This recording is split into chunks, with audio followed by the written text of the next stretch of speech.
Allow the children It's okay. Off your mind. It's okay. Off your mind. Like me. Chai! Now wow, people wey suppose talk truth to power don off mic. And if we talk, now 500,000 they go sama us, call am hate speech. But fear not, my ego don't come. Him go torchlight every corner, nooks and cranny of all these bad people where they spoil our country.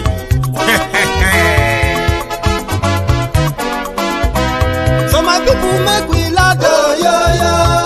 My ego don't come, oh, yo, yo. My people make we shout, oh, yo, yo. My ego don't come, oh, yo, yo. My ego don't come, man of the masses, oh, yo, yo. My ego don't come, oh, yo, yo. My ego diary politico, oh, yo, yo. My ego don't come, oh, yo, yo. This one not the off in mind, oh, yo, yo. My ego don't come, oh, yo, yo. And in the touchlight every corner, oh, yo, yo. My ego don't come, oh, yo, yo. Okay, some people be they holla say they want the power. Chai, them be promise us say we go get light and power. Nah. Them hustle sote they can't get the power. But now they know they do anything with the power. Sure. Every day, dollar just they get the higher power over naira. Still them talk say make we off mind. But thank God say my ego don't come. So my people make you laugh, oh, yo, yo. My ego don't come, oh, yo, yo. My people make we shout, oh, yo, yo. My ego don't come, oh, yo, yo. My ego don't come, man of the masses, oh, yo, yo. My ego don't come, oh, yo, yo. My ego diary politico, oh, yo, yo. My ego don't come, oh, yo, yo. This one not they off in mind, oh, yo, yo. My ego don't come, oh, yo, yo. Person where they do evil, no one make person talk. Them say that my egun, that man too they talk. He too they talk. Say my egun diary, he they hot like pepper. But every day then they take money in bulk. Woman picking, they the street they hawk. Still them talk say make we no talk. But thank God say my egun don't come. So my people make you laugh, oh, yo, yo. My egun don't come, oh, yo, yo. My people make you shout, oh, yo, yo. My egun don't come, oh, yo, yo. My ego don't come, man of the masses, oh, yo, yo. My ego don't come, oh, yo, yo. My ego diary politico, oh, yo, yo.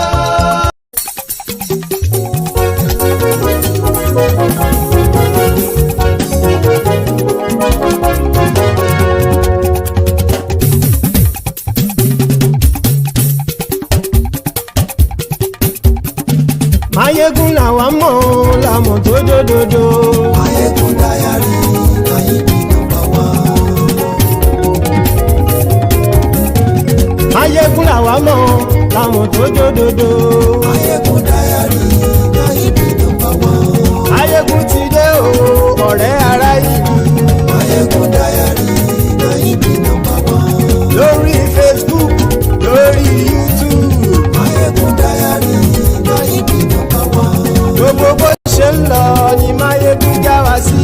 Mayegun diary na him be number one. Àṣírí ọ̀jẹ̀lú kì í bò níbẹ̀ o. Mayegun diary na him be number one.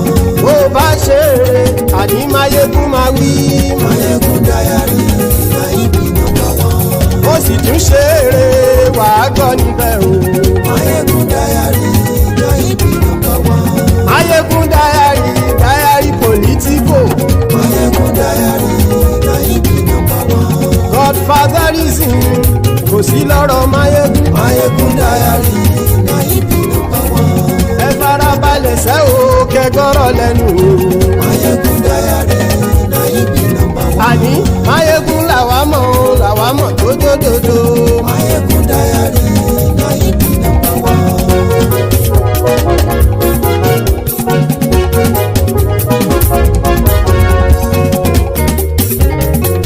Àní ẹ̀sùn rà kì í. Mayegun ti dé.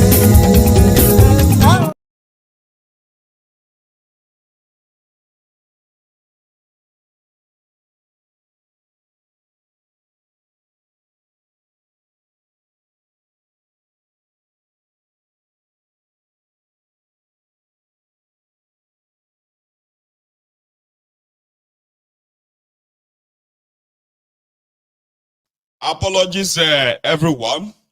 So, once again, good morning to you, good afternoon to you, and good evening to you from wherever you are joining us. I am going to be back in a minute. I need to fix something quickly before we continue. Please bear with me.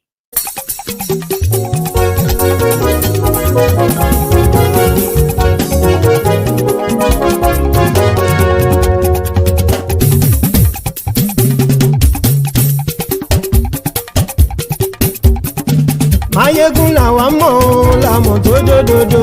Mayegun diary Nayibi #1. Mayegun làwa mọ̀ làmọ̀ tó dòdòdò. Mayegun diary Nayibi #1. Mayegun ti dé o ọ̀rẹ́ ará ìlú. Mayegun diary Nayibi #1. Lórí Facebook lórí YouTube. Mayegun diary Nayibi #1. Gbogbo bó ṣe ń lọ ni Mayegun já wa sí. Mayegun diary Nayibi #1. Àṣírí ọ̀jẹ̀lú kì í bò. Thank you so much for joining me. So once again, good morning to you, good afternoon to you, and good evening to you from wherever you are joining us. It is Mayegun Live. And thank you so much. If you have read the caption of this broadcast, if you have read beyond the caption, that means you have read the description as well. You've liked it or even shared it and shared it. I want to say thank you to you. So if you have not, please do so. Invite your friends, invite your not so friendly friends. Tell all of them that Mayegun today, of course, this morning, a lot of people were startled. Should I say, surprisingly shocked that there were over 70 young children that have been locked up by thiefnubu since August. I mean, I have covered this from August when this End Bad Governance protest took place in Nigeria, especially in northern part of Nigeria, when thiefnubu's illegitimate regime clamped down on peaceful protesters that were protesting the hardship, hunger, and, the directionless government or tough, inhumane policies of thiefnubu, especially in northern part of Nigeria and Abuja. I also continue to cover the story even in September last month, when some of these children were seen in a police cell. Children. So the thiefnubu's government has now shown or shocked a lot of you today when they brought them to court. Have you seen it? Okay, let me share this one with you. So this morning, these malnourished children that protested against hunger in August this year were brought to court. Before this supposed horrible image that you can see, this embarrassing image that you are seeing on your screen so far, right? Before that, these children started losing consciousness. Some of them fainted. 5 of them actually lost consciousness today. And that got a lot of people, right, hungry. Like hungry enough that they were reacting with so much shock and surprises. Now, let me give you the backstory. The thiefnubu's regime arrested over 1,000 people, including children, for protesting against thiefnubu's illegitimate regime. They were protesting against hunger, hardship, and all that, right? Over 1,000. And since that August, the supposed human rights lawyers in Nigeria have been doing a lot to get so many of them released, but not all of them. So finally, last month in September, it's now like 2 months ago now, September 2024, Tinubu's regime decided to charge about 200 of them for treason. Some were charged for treason because they were flying the Russian flags during the protest. And they were charged with the attempt to overthrow Tinubu, undemocratically selected, illegitimate regime. So, and a treasonable felony in Nigeria is a capital offense. Capital offense means if you are found guilty, you will be killed. And for those who knows very well, before now, Tinubu and his goons have always been the the engine behind different kinds of protests in Nigeria against different regime in Nigeria. But they are the ones in power now. So if you are caught protesting against Tinubu, if you are not, if you are lucky, you will be arrested, detained, and they have all the judges that will do their bidding. Protest in a democracy is a legitimate right of individuals, but you do not have democracy in that contraption called Nigeria. You do not. But children, you would probably expect those who are the law enforcement agents and all that, so who arrested, let's even say, okay, they arrested the younger children for protesting that they were hungry. We are hungry. You would have expected them to at least maybe feed them and send them back to their parents. No. There is a message to be passed. There is a threat to be spread. There is a fear, right, to be institutionalized, which they have done. These children have been picked up since August. That's like 3 months ago. Children. And because there are so many, the Tinubu's regime couldn't put them, it couldn't lock them up in police cells. They sent them to prisons. And today, they brought them to court for trial. They were not fed, right?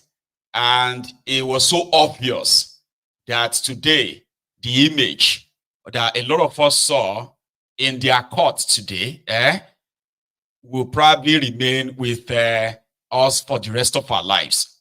But if you think that Nigerians have, they have a limit to what they can take, then you are not paying attention. You see, normally, if you see something like this in a sane country, if it ever happened at all, it would have triggered a total revolution. I'm talking about a complete breakdown of law and order. Like, how could you do this? Let's assume that majority of Nigerians are not so informed. Majority of them don't even know what is going on. A lot of us who probably react are mostly those of us who are outside the contraption, who have access or the capacity, the capability to see this online. Their TVs in Nigeria, their televisions and their radio stations and all that, if they ever shared this, it's probably going to be to gloss over it. Okay? I have read some other lunatics on social media who are blaming the parents of these children. They said, that is why you have to train your children. We'll come to that one, all right? But this image you're about to see may be a little bit, stressful for some, all right? But I've done my best to kind of widen, enlarge it enough that it would not be really, stressful to watch. So the whole world saw this today, and they were asking themselves, how did Nigeria get to this stage? Is Nigeria this worse now? I don't know if there's any word, but we can use other than the worse. If there is, we should begin to use horrible. Nigeria is in the most horrible place right now. So let's go to their courts. Their triggered reactions all over the social media today.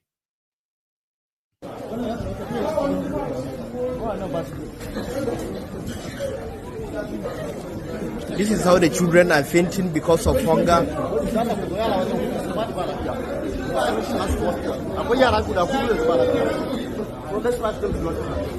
Let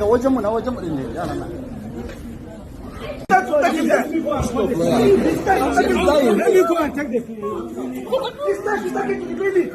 they come to the The prosecutor should do their business. How can you arrange children?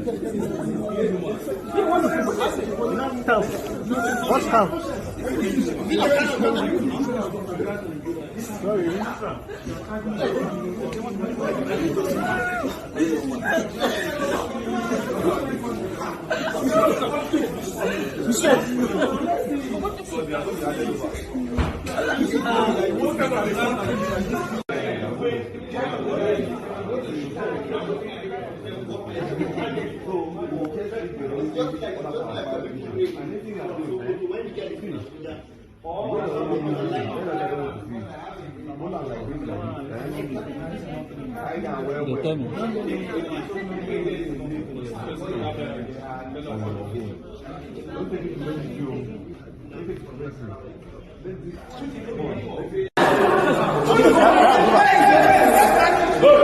Wait now, Kai. You are not the one to dictate to us now. Kai, say, I'm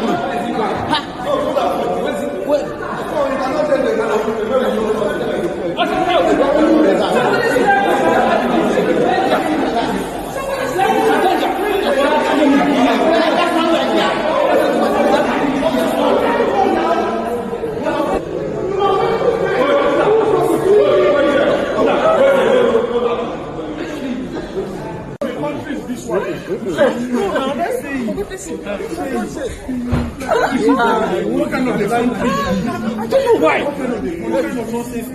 For goodness sake. This is so hard. This is so hard. This is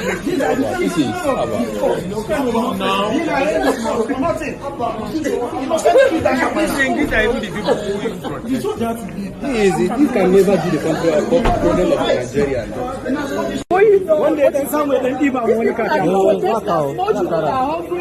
even have school fees. They don't have any. They don't even have money. One day, somewhere, then give our money card. These people we are just 90-something years. That's 6 days. That's what is the next day. My case is different than my child. What is Hello. Please, maybe the recording can just stop for now, please. Let's just take a position and see what will happen. They don't have school fees. They don't have any. They don't even have one day somewhere they leave our money card to account. These people we are just 90-something years. That's 6 days. That's 6 days. That's what is the next day. My case is different than my child. What is Hello. Please, maybe the recording can just stop for now, please. Let's just take a position and see what will happen. Let's just organize ourselves.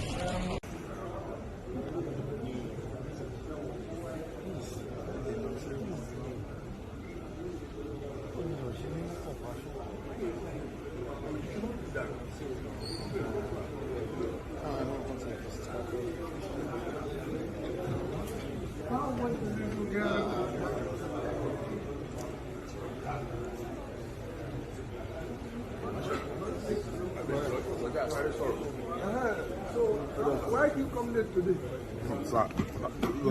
Yes, that's order their unconditional release.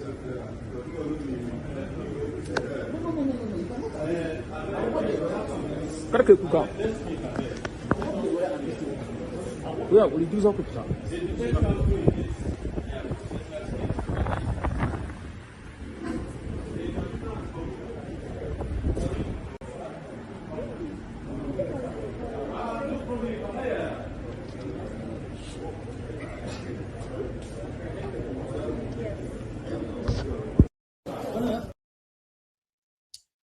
Yeah, I have to put some of the clips together so that I can present that to you in one package. That is what Nigeria is now. children are not spared. So if you are an adult and you are probably thinking you have a right, or somehow they told you about how dreadful the military was, and some people will tell you, don't even me, myself, they tell you, say, Omo, don't wish military on yourselves. Military is worse. Baba, I wasn't too young. Abacha, was not that cruel. Like a cruel and then, evil. Abacha wasn't this bad. He wasn't this cruel, like, no. Thiefnubu is more than evil. And this is just the beginning. Let me tell you what they are doing. In case some of you don't know yet. Number one, in Nigeria now, if you don't agree with the way APC, Egbekegbe, Thiefnubu and his gang, the way they are ruining Nigeria, just find somewhere else to go to. Or keep it to yourself. If you can't get any, if you don't have anywhere to run to, if you don't have anywhere to probably pack your bag and go, you have to keep it to yourself. It is now worse than whatever it is you think or they've told you about the military. Oh, military, there's no human right. This one that you are still talking. No. You see, talking is allowed. That's why they will say to you that there is freedom of speech or freedom after speech. They are looting you. They are destroying they've destroyed it anyway, but they are ruining and destroying your supposed country. You cannot condemn Thiefnubu. And if by any chance you condemn Thiefnubu, and in your condemnation, you call on people to stand up and demand for their rights, you will be arrested or kidnapped. And they will put up different kind of trumped up charges. And they will accuse you of trying to overthrow Thiefnubu. And that is supported by some unscrupulous criminal judicial bandits, judges in Nigeria.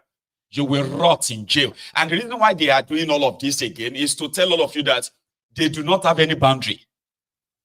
Children, no, women, no, men, no, it doesn't matter.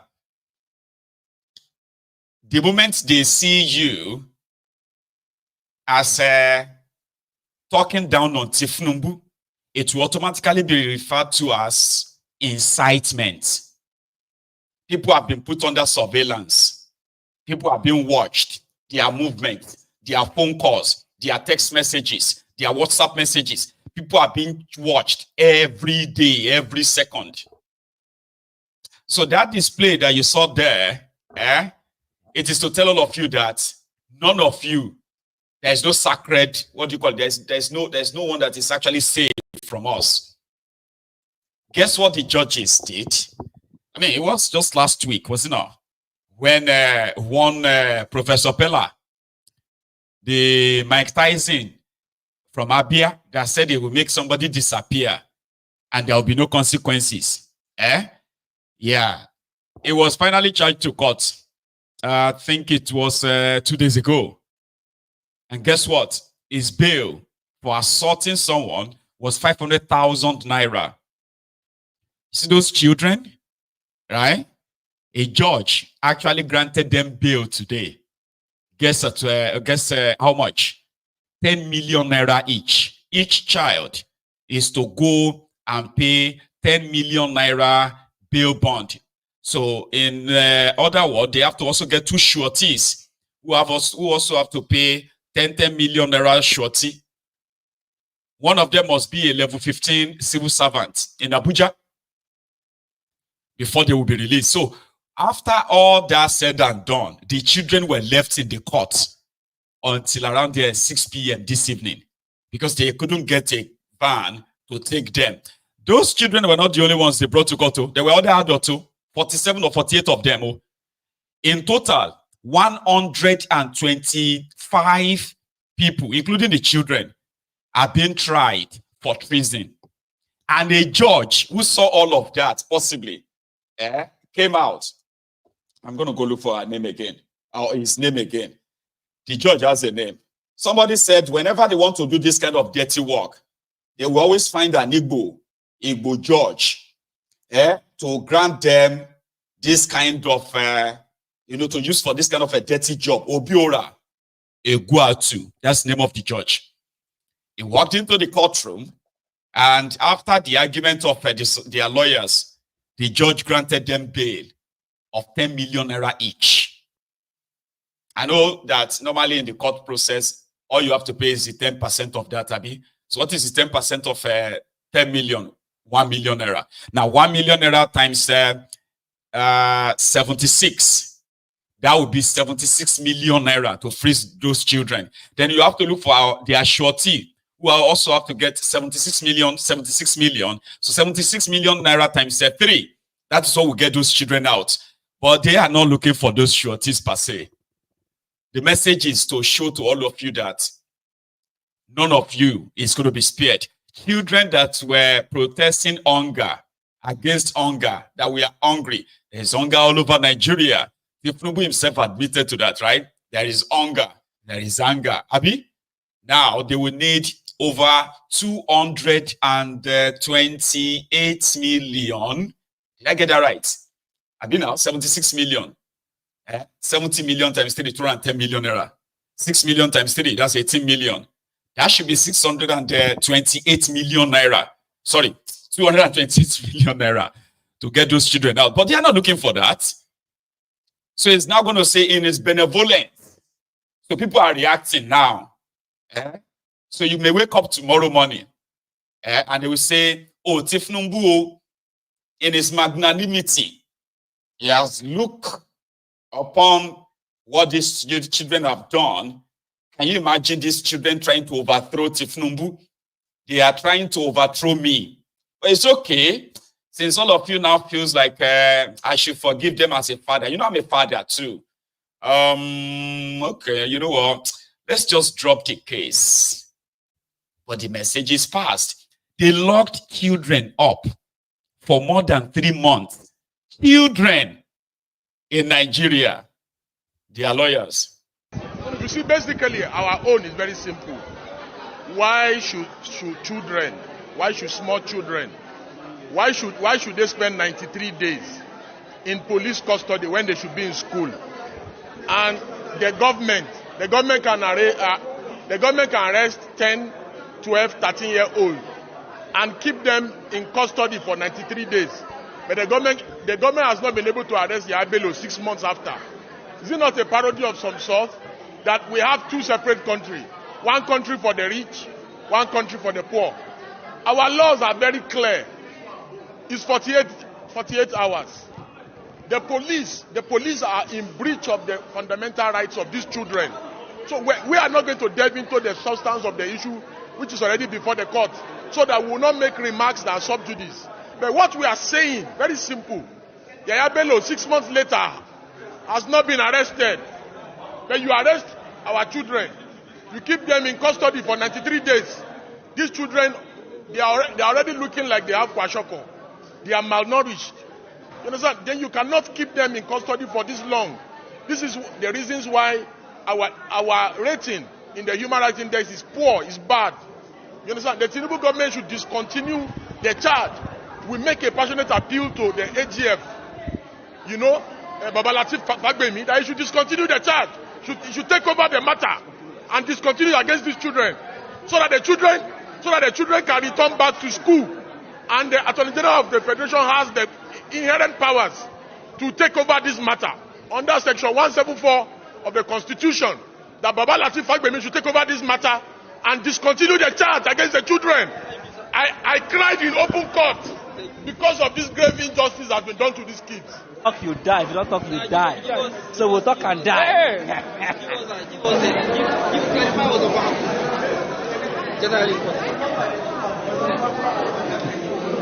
While we were in court this morning, and shortly before the plea of the defendants, mainly underage children, could be taken. Some of them who were looking quite malnourished, who were looking quite very sick, started snapping in court before the Honorable Justice Egwatu. Justice Egwatu, upon seeing the fainting of these young persons of school age, had to adjourn had to stand down proceedings abruptly. We had to rush some of these young children to the clinic within the facility of the court for them to be resuscitated. Some of them are still receiving treatment as I speak to you in the clinic. These young persons has been arrested since the 2nd day of August 2024. Over 3 months, they've been left without clothing, without housing, without proper care. They are looking very malnourished, as you can see the videos that are flying around social media. They were kept at the Kuje Correctional Center and at the IRT, the notorious IRT at SAS Abatua. IRT now, that is where they are. At SAS Abatua. Now, this is the facility that has held our young children who should be in school that are being kept by this government over allegations of attempting to overthrow the president. The question now comes to, how can a 12, 13, 14-year-old boy who is looking very frail and malnourished attempt to overthrow the presidency? That is a matter for another day. But we have filed an application contesting and challenging the powers of the courts to try these young persons. And this objection is founded on very solid foundation. The Constitution of Nigeria in Section 18 vests on the government the responsibility of educating young persons. The Universal Basic Education Act and the Children and Young Persons Act vest upon the government the duty to educate its younger ones. Section 2 of the UBEC Act mandates the government to provide education for its young persons. Free, compulsory education for all young persons. Unfortunately, young Nigerians have been arraigned in court today on a 10-count charge of an attempt to overthrow and overhaul the government of Nigeria. They have been granted bail. We will strive hard to meet the bail conditions if we can. The conditions are quite neck-breaking. It is like giving bail with the right hand and taking with the left hand.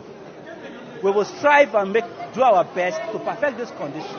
But if we cannot meet the bail conditions, we will come back to the courts and seek for a variation. Because we have shown that these are young persons who are hungry. The essence of the protest of August 2nd is to end hunger in the land. And we saw them in court today, looking quite malnourished. The problem persists. Well, anyway, they will need to go and look for 228 million naira to deposit with the courts. Until then, the children will remain in the custody of Kuje prison.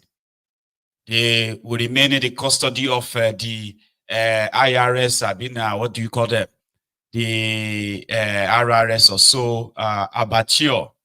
About Nigeria police have a place called Abattoir. That's a place where they can kill you.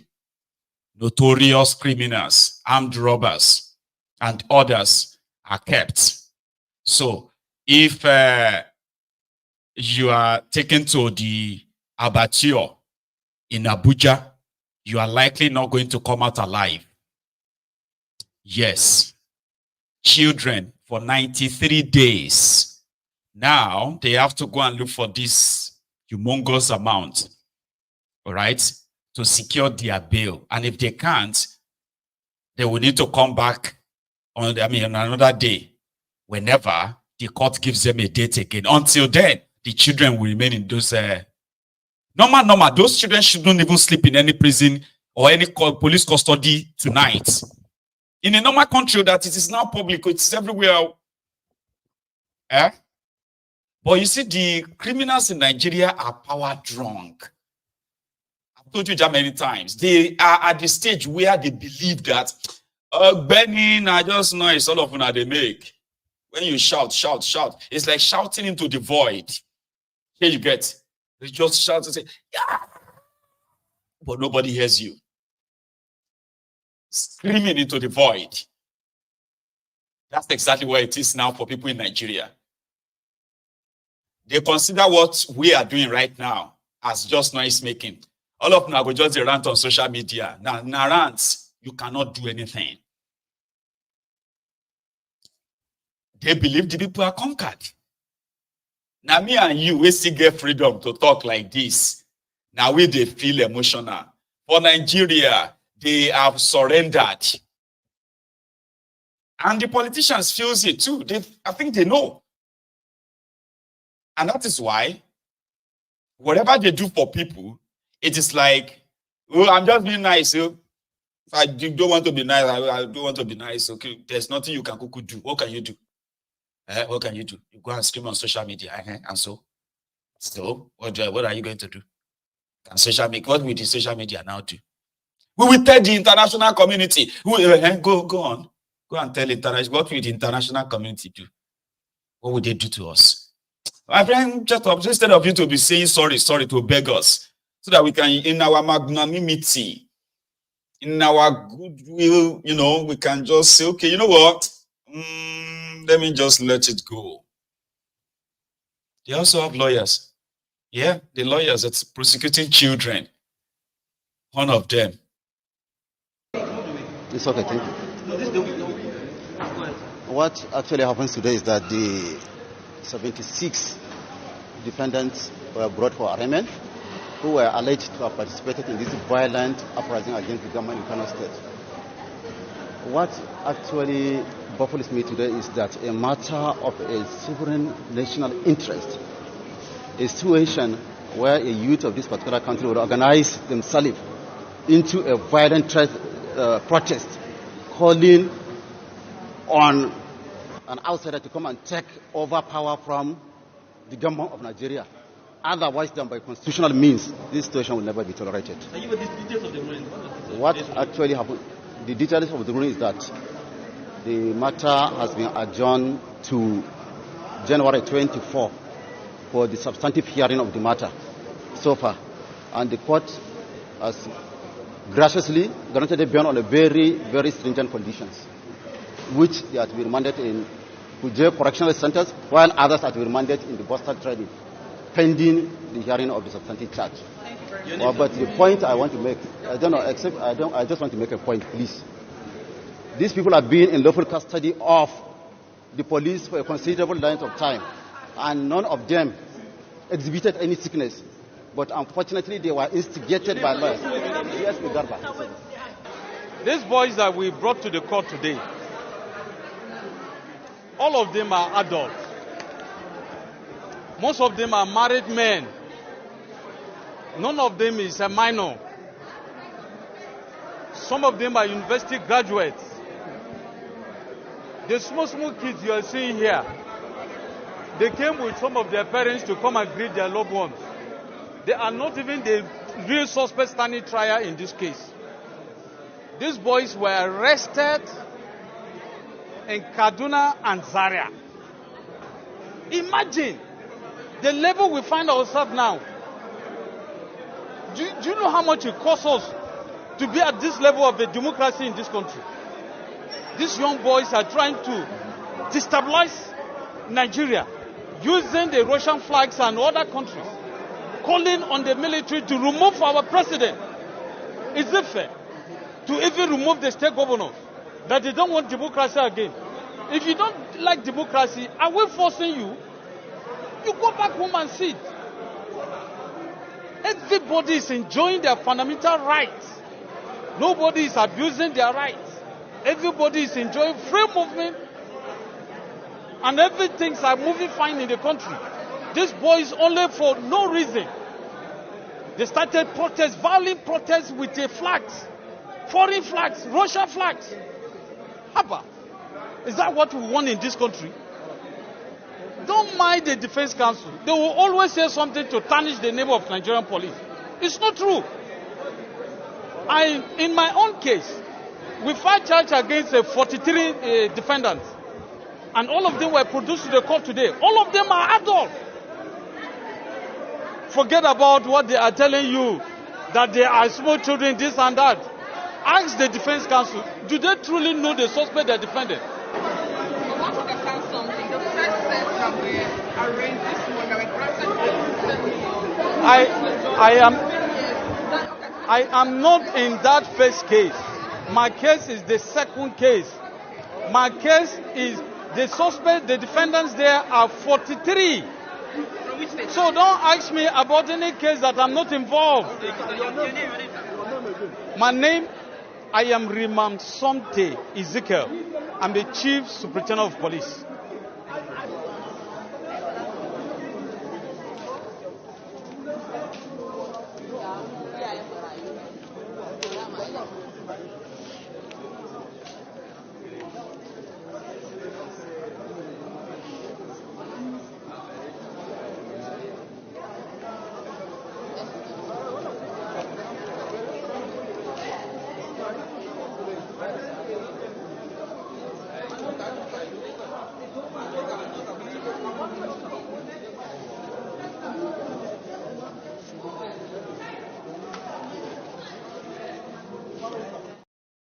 See, don't believe what they say. All these people, there is no children among them. They are adult, they are married, they are graduate, they are this and that, from somebody who is supposed to be a father too. Everybody will be paid according to their deed. Trust me. The whole thing will scatter when it reaches the final boiling point. They want to overthrow thiefnubu by protesting against bad governance. By protesting against hunger. Something that is also their fundamental human rights. It is a hellhole. And nobody is safe. Not even you. The Abobakus. Nobody is safe. You see, in a country like that, in a system like that, nobody is safe. If you think that because you are a thiefnubu supporter, you will be spared. No. You are seeing those who are the victims right now. Abi, that's why we say that the survivors of yesterday, they are the victims of today. The survivors of today, they are the victims of tomorrow. Nigeria is what? Turn by turn, Nigeria Limited. In a dictatorship, you see, people have said it many times so that civilian dictatorship is the worst. At least, if you have a military, the military can be like, nobody could vote for us. So that's why nobody voted for them. So that is why they are doing what they are doing. But in a civilian dictatorship, you will still see some people that will be like rising up against tyranny, against dictators like that, is infringement on their own right because they voted for him. So therefore, it is their right to defend that dictatorship. Even if that dictatorship is also destroying them themselves. They will think in a democracy, in a civilian dictatorship, some will think, that's why you see the APC today. No matter what goes on in that contraption, no matter how much they are victims of the economic destruction, right? Something still tells them that because say you don't like their choice and they have to defend it. The criminals will always call on the supposed supporters. Hey, if they are protesting against hunger, you too should protest and say everything is fine. If they are protesting against expensive, PMS, all of you should come out, because don't let if this government fall, that means they are taking your right away. You elected also. You are the one who support also, and indeed they bring that division, and they thrive in that division, that divisive state, which is what Nigeria is experiencing right now. Yeah. Nobody is spared in the economic ruin that you are witnessing today in Nigeria. No, nobody is spared. Not even the APC, not the Amumu ticket, Muslim, not the Northern Nigeria or Southern. Nowhere is, no one is spared. But even if everything turns dark, that nobody sees anything anymore, you will still see some of those who will stand up and say, it will do 8 years. Whether you like it or not, you must do his 8 years. Yeah, because other people did their 8 years. He must do his 8 years too. Even if they are dying. But the people's power is always more powerful than the people in power. What is now left is just for the people to discover that their power and possibly use it. It may never happen. It may happen. That is what Nigeria, that's the place Nigeria is right now. A dark place, an hopeless place. If you stand up or say anything, you will be considered an enemy. And the moment they call you an enemy, they will unleash the entire machinery of state, instrument of state. They will unleash that on you. Because they have that leverage. Yeah, I know it's not permanent. It's always transient, but the damages they will do is like that of Bukwari when Bukwari was running amok, killing people, protecting terrorists, and all of that. It finally passed, the phase passed to this of Kolu. There are many victims that possibly could still be alive today if Bukwari never happened to Nigeria, but it happened. By the time these guys are done, not even their supporters will be spared. Like, no. Children. That's enough to trigger a nationwide kind of like endless revolution. Like, oh, more, this is it. This is it. But there is no, I think there is no bottom. So this is sinking in that contraption. A very dark man was out today. That one was detained by the Nigerian police for wearing the police uniform to do a skit. So he was invited and then he got detained. This was yesterday. Then today he got released. And he said from where he was locked up, right, he saw some of the children. And because of the fact that he heard that they were taking them to court today, he went to court as well. Earlier this afternoon. Now, this boy, 10 years old boy, right? Me and this boy, they side cell. Apparently, these are the boys that the Tinubu government arrested, that they were flying Russian flag. All these children, when you see like this now, they go prison because they could not secure bail for them. They are going to the prison now. They could not secure bail for them. Now, the question is this. What does this boy know about flag? This boy does not even have a basic education, let alone knowing that he flew a flag. So you are charging all these kids for treason. Me, I just came out of cell, and I was with them. That's the craziest part. This morning I was going to pee when I woke up. I was going to pee when I saw this boy. I was like, this boy is my children. So now we came to court. They could not grant their bail. They have adjourned the case. So where are they going to sleep? They are going to sleep beside the cell again. And already they've stayed for more than 90 days. Today is the 93rd day. 93 days for all the children seated everywhere. Today is the 93rd one. Boom. This one only. Oh.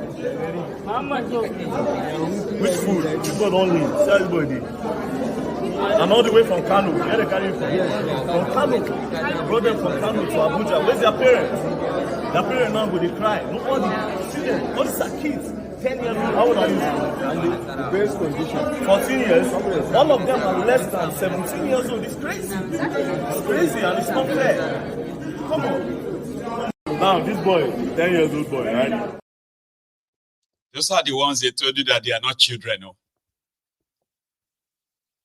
93 days because of a flag.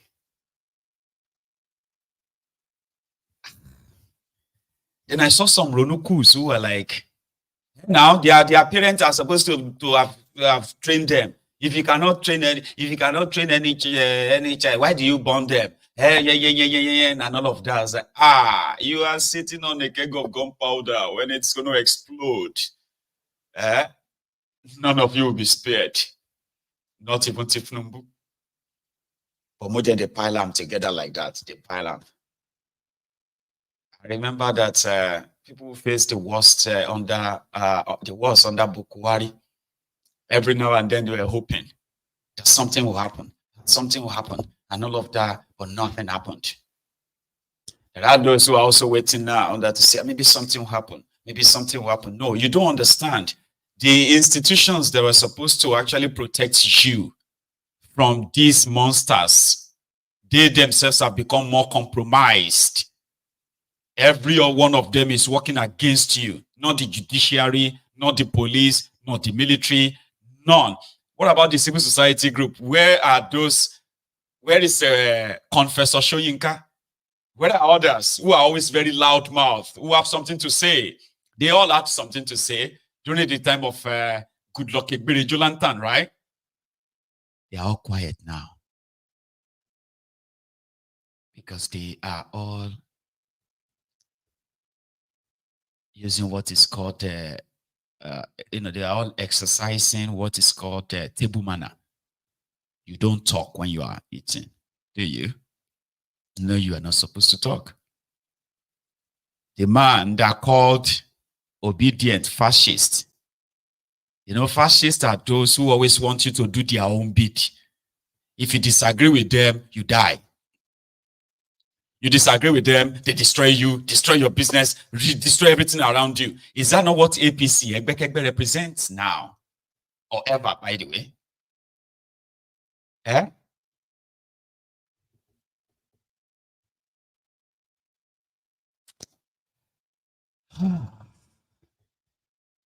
But like Bukwari once said, this is just a beginning. Those children are back in detention now. They are back in prison until, hopefully, their bail condition is met, sorted, and then they can go. And then they have to be back again in January when their trial will continue. The trial for treason, treasonable felony. If that one itself is a capital offense, so if you are found guilty, they go say me, then go kill you. That is what it is in Nigeria right now. You protest, they can say you are being sponsored by Russia, you are being sponsored by China, you are being sponsored by some people who want to overthrow Nigeria. That is what all their judges, that's the memo. They don't have to prove anything. They do not have to present any proof or anything. No, nothing. All they have to do is just that there is a judge that's going to send you to prison. So that anybody who, everyone elsewhere trying to talk about, let us stand up. We need to stand up. We need to fight for our rights. We need to, they will pick you up. You will be sent to prison. And they will tell you, if you are not comfortable with the way we are running Nigeria, go and contest election. Or vote us out next election. DG, vote them out. Wike is building mansions for judges. This is a man who has been severally accused of trying to put judges in his front pocket. Same Wike has his cousin in INEC as an INEC commissioner. It was that guy that just conducted a Edun election. That is the country where you believe that elections will be free and fair. No politically exposed person should be a judge. No politically exposed person should be in INEC. 85% of people in INEC today, they are politicians. I took Professor Rufus to court. She's an APC card-carrying member in Bayelsa, and she was appointed an INEC national commissioner. Look at Wike's cousin. He's a national commissioner in INEC. Wike's wife is a judge of the Court of Appeal. Politically exposed persons should not go anywhere near our judiciary. So a situation where before the electoral process starts, the process is already rigged. You cannot expect anything credible out of the process. God bless you. You can't lie you see, you can't keep lying to yourselves that you have a chance or you stand any chance in dislodging these criminals. You don't. No, you don't. The entire system needs to collapse, right? And a conversation around setting up a new one should begin, or else you're done for. There's no miracle. There's no two way around it. What are you going to do? They're not going anywhere. No, they're not.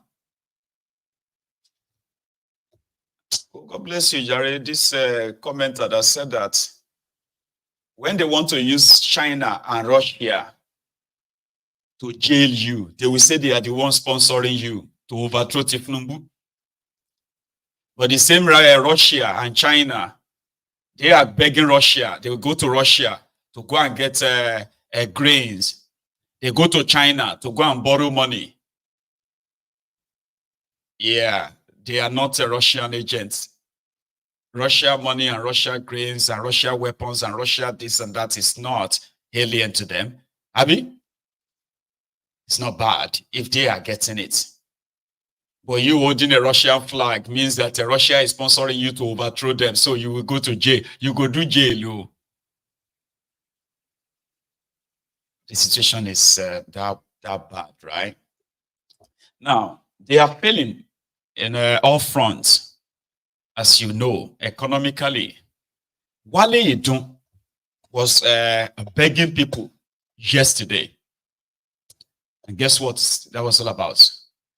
Nigeria is cash crunched, indebted, right? In serious debt, economic crunch, unemployment high, poverty higher, insecurity highest. And according to them, some of you are keeping your dollars in the house, so they are going to give you 9 months amnesty to bring out your dollars. I don't know who they are talking to. As part of the economic policy of thiefnubu, after floating your naira, and then they go borrowing, they go borrowing, and the rest of you are currently going sorrowing. So Wale Edun boldly told the world yesterday that thiefnubu's illegitimate regime has shared 25,000 naira each to 25 million people. But there's no way they will share this money. Where you go see them, there is no proof. There is no trace. But because he said it, it must be true. And when we multiplied 25,000 naira by 25 million people, guess how much that is? 625 billion naira. That's how much they said they've shared to the poorest Nigerians in the last 6 months. Remember that chart I shared with us a few days ago, where they claimed that they have shared 38 billion naira. Wale Edun has increased it now to 625. He just pronounced the number. 25 million Nigerians have been given 25,000 naira each. No, that's not true. But because Wale Edun said it, it must be. They are robbing you blind. They are stealing, like money is going out of fashion. Money is going out of circulation. I have never seen this kind of kleptomaniacs before in my life. I have not. I know criminals in Nigeria are looters, but the level at which these ones are looting, and in the face of the abject poverty, widespread hunger, Economic ruins. I have never seen anything like this before. So they're asking you if you have dollars at home, go and put it in the bank. Go and pay it to the bank. Nigeria needs dollar. It is Tinubu's economic policy, one of the ones that they said is working on, that whatever you are going through right now is just baby step of pain. Remember? Wale Edun. And there is going to be a release today, details by the federal government through the Ministry of Finance and of course in conjunction with the central bank, a initiative, a program starting today, 31st of October, and lasting 9 months that will allow people to bring in cash that is outside the banking system. So therefore, it is unsafe, it is unsecure, and it is outside of legal limits. They will be allowed without any, they will be allowed forbearance to bring those funds, dollars, to bring dollars cash. Let me emphasize once again, it is to bring dollars that they are holding outside the system to be able to bring them in and credit it to their bank accounts. And as long as it is not proceeds of crime, illicit money, there will be no taxes, there will be no penalty, there will be no taxes, there will be no questions. They just meet the normal know your customer criteria of banks, and they are free, and they have an opportunity to bring in those funds, make them safe, make them secure, and make them available through normal economic activity. And of course, we know, and I reported, that in terms of the direct benefit and direct help to the general public, of course, there was wage award at first, now there's the new minimum wage. There is direct transfers to the people on the social register that has been put together by all levels of government and is being verified. And so people are paid after they have been uniquely identified biometrically, and they are paid digitally through a bank account or mobile wallet. And those payments have been rolled out. We have reached 5 million households, 25 million Nigerians, and first and second payments are being made. And that process of having a robust social register where you can reach people directly and help them with payments that allow them to now choose what their priority is and go and then deal with that priority is something that will be ongoing. A society always needs to help its poorest and its most vulnerable, no matter, because relatively you're always going to have people who need help. The consumer credit scheme to allow workers to be able to pay for things over time, to be able to afford various goods, including CNG kits, to convert their car to a cheaper form of fuel. In the last 11 days, or in the last 5 days, I should say, 11,000 beneficiaries have received 3.5 billion naira. So that's an ongoing rollout of consumer credit to help people to make things more affordable to the worker. Of course, the student loan scheme has reached over 500,000 students, and it has disbursed over 90 billion naira. And that is to the students for their fees, to the institutions for the students' fees directly, and then to the students for their upkeep. So, and it's interest-free loan. So that, of course, is providing access to higher education to so many who otherwise would not afford it.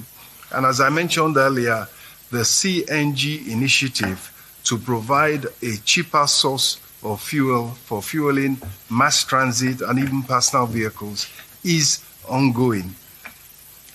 In addition to that, we all know that food is critical, and we all know about the increased cost of food at this particular time. And it's a question of affordability and availability, and it's all about supply. So there are two ways that is being confronted. First of all, we do have a short-term program for millers to bring in raw materials, brown rice in this instance, to be able to mill and sell. And we are watching, because it's going to be duty-free and levy-free, the price will be lower, and we will monitor very carefully. It is millers who decide to enter the program that will be allowed to, and there will be criteria limiting. Of course, there will be a limit. The supply gap in rice, we believe, is about 2.5 million metric tons. So maybe half of that will be allowed to be filled by millers bringing in brown rice, raw material, and producing, so that there can be affordability and availability in the marketplace. ẹni òfò ni ẹ ṣòfò láyé ẹ tún ṣe lálìkìyàmà ẹ̀yin rádaràda wọ̀nyí. ẹni òfò ni ẹ ṣòfò láyé ẹ tún ṣe lálìkìyàmà ẹ̀yin rádaràda wọ̀nyí. ẹni. Lie to lie. Some be lie. Walai ta lie. Wale Edun. Na lie you lie. Haba. 25 million people collected 25,000 naira each. Last week, the guy who claimed to be the one in charge of a student loan said that they've disbursed at least 10 billion naira to more than 40,000 students. I bet you back, Benny. Now don't forget, that's what the guy said last week. So between last week and now, they have now disbursed 90 billion to 500,000 students, 500,000 students. The beru alone, takula, the beru alone, fear God, takula. Wale Edun. 625 billion naira shared to 25 million Nigerians. Do you know that if they give their money to small and medium enterprises in Nigeria, let's say they start giving them 10 million, they will be able to give their money to over 62,000 of them. Yeah, if they start giving them 10 million, 62,000 will be helped, supported. Guess what? Those people can create more than 321,000 jobs, immediate jobs in Nigeria. And somebody said, if they hired, for example, that if they hired 3,000 special police,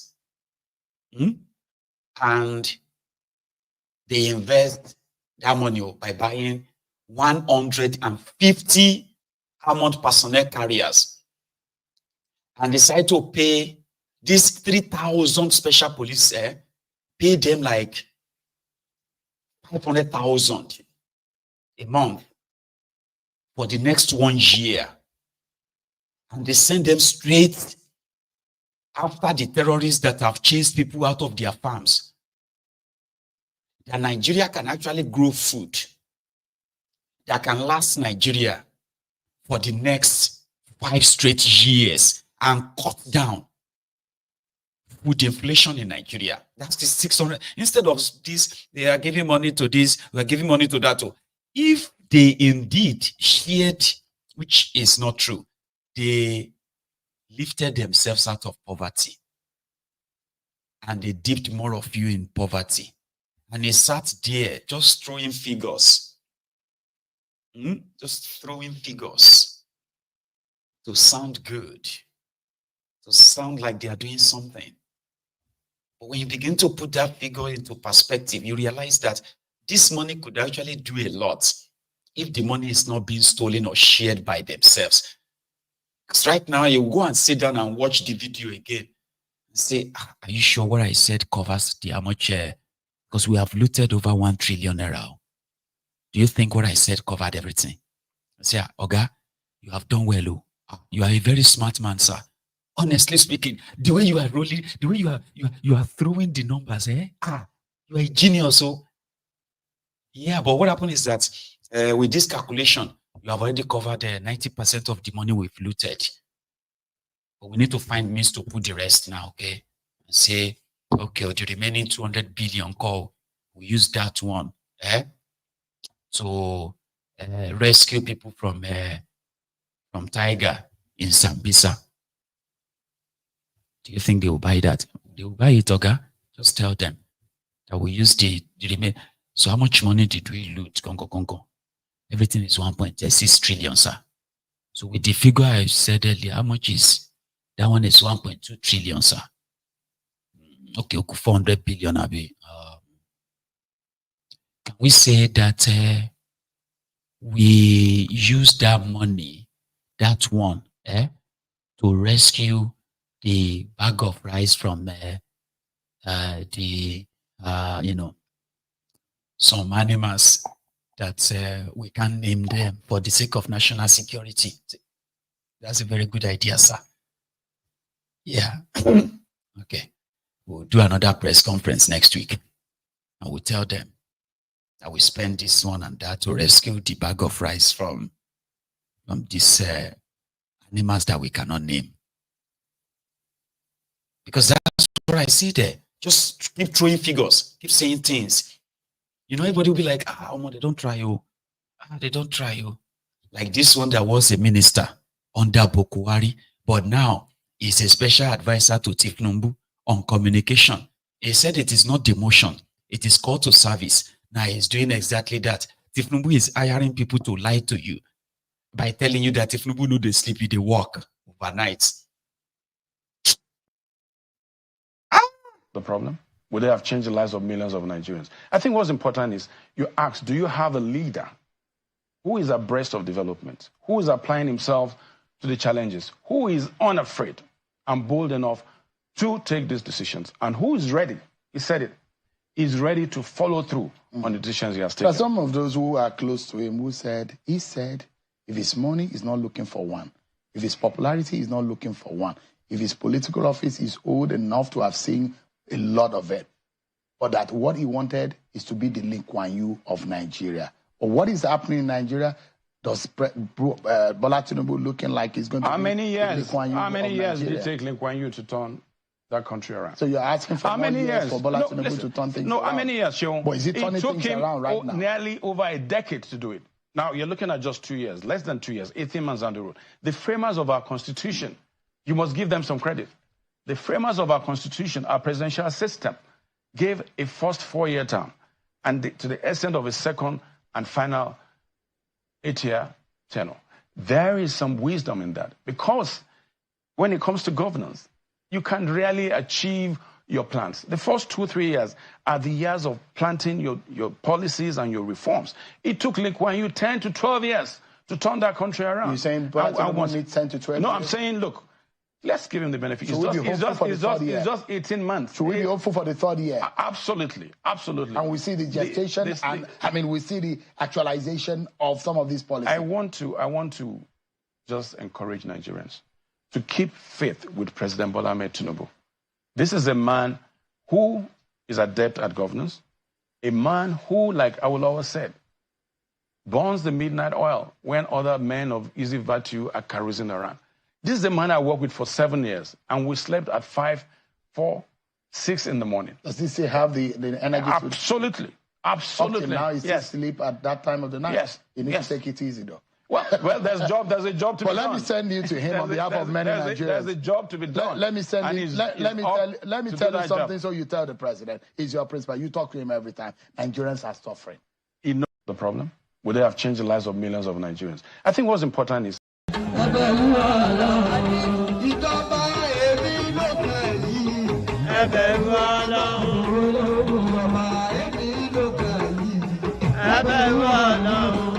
Ebi ń pa wá, ìyà ń jẹ wá, kò sí ìbọn kan bá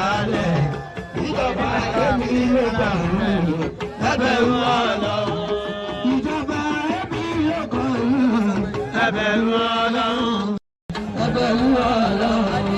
Ìjọba èmi ló kàn yìí, ẹbẹ̀rù Ọlọ́run. Ìjọba èmi ló kàn yìí, ẹbẹ̀rù Ọlọ́run. Ebi ń pa wá, ìyà ń jẹ wá, kò sí ìfọ̀kànbalẹ̀.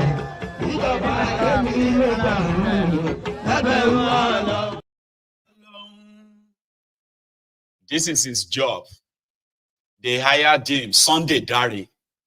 They hired him to come and be a communication, special advisor to Thiefnubu on communication.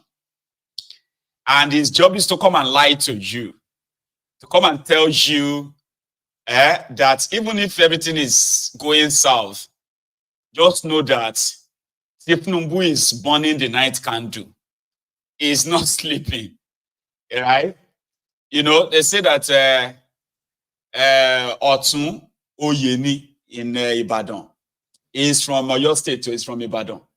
They say that Osioba Oyeni, even Oyetitan Oyeni, that means no chieftaincy left again. No, they have to serve na chieftaincy title. They say this one at the right hand man to the king, na title, chieftaincy title for Ibadan. If they say this one is a left-hand man to the king, is a chieftaincy title in Ibadan. Oyetitan, there is no chieftaincy again. There is no title again in Ibadan. It's also a chieftaincy title. Sunday Dare, who has become more useless after serving as a sports minister under Bukwari, has now been awarded the special advisor to call you on communication. And that's what he's doing. To come and, I told you, they were hiring more and more because according to them, people working with Thiefnubu, they are not telling you what Thiefnubu is doing enough. These people are supposed to be telling you, Papa, you are supposed to see Nigeria and Argentina. You are almost in the same place. So last year, and then they elected their own government. This one robbed you and rigged himself in as your president. Argentina has made so much improvement while Nigeria have sank further. Your currency trashed, your economy tanked, while your criminal politicians are living large. They are living large. But they are telling you to wait. Don't worry. They're doing everything. Lee Kuan Yew of Nigeria. God damn it, man. Okay. Here, was it last night that we had this image, which was uploaded by Isaac Fayoshe? Yeah, Ayo Fauleshe of Ekiti's brother. So he told us then that he was on his way to London. And Idris Bobrisky was on the same flight with him. And I actually thought that they were already in London. But no, they were not. They were still at Muritala Muhammad or so. When, was it even Muritala? I think it was in Abuja. Right? So, Bobrisky was leaving for London on a KLM flight to London. But the KLM flight was going to stop at, in Amsterdam. And then after that, connecting flight to London. But he didn't make it that far. So before the plane left Nigeria, EFCC,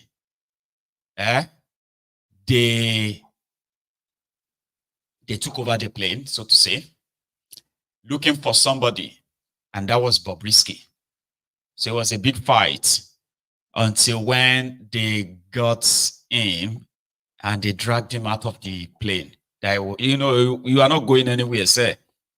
You will need to give us the name of that EFCC official that you gave money to reduce your charges from money laundering to just abuse of naira. So this happened last night. So Bobrisky couldn't leave Nigeria. So now I think we have an idea of the people looking for him. The House of Representative members are looking for him. The EFCC is looking for him. I don't know who else is looking for him. I do not.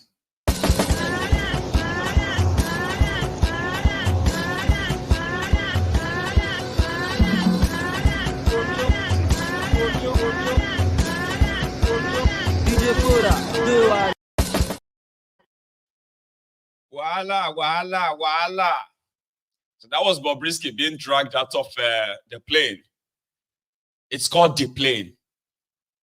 She, say if you go into the plane, inside the plane to, I don't know what's the word for boarding. So when you board, and then they decided to say, no, you're not going anywhere. It is called the plane. That means they take you out of the plane. So Isaac reacted when they got to London. I was like, man, this is... Wow, I got to London this morning. I feel very sad hearing the news that Bobrisky was arrested. That wasn't right. That's abuse of his fundamental human rights. And I'm going to personally write a letter to International Court of Justice in The Hague. This is not right. This is wrong. EFCC cleared this guy and they withdrew the charges. We were shouting them, why did you withdraw these charges? They said Bobrisky hasn't done anything wrong considering money laundering. It is only naira abuse. And he has served his term. Why was he detained for a week by police? Why was he arrested last night again? This is wrong. This is very, very wrong.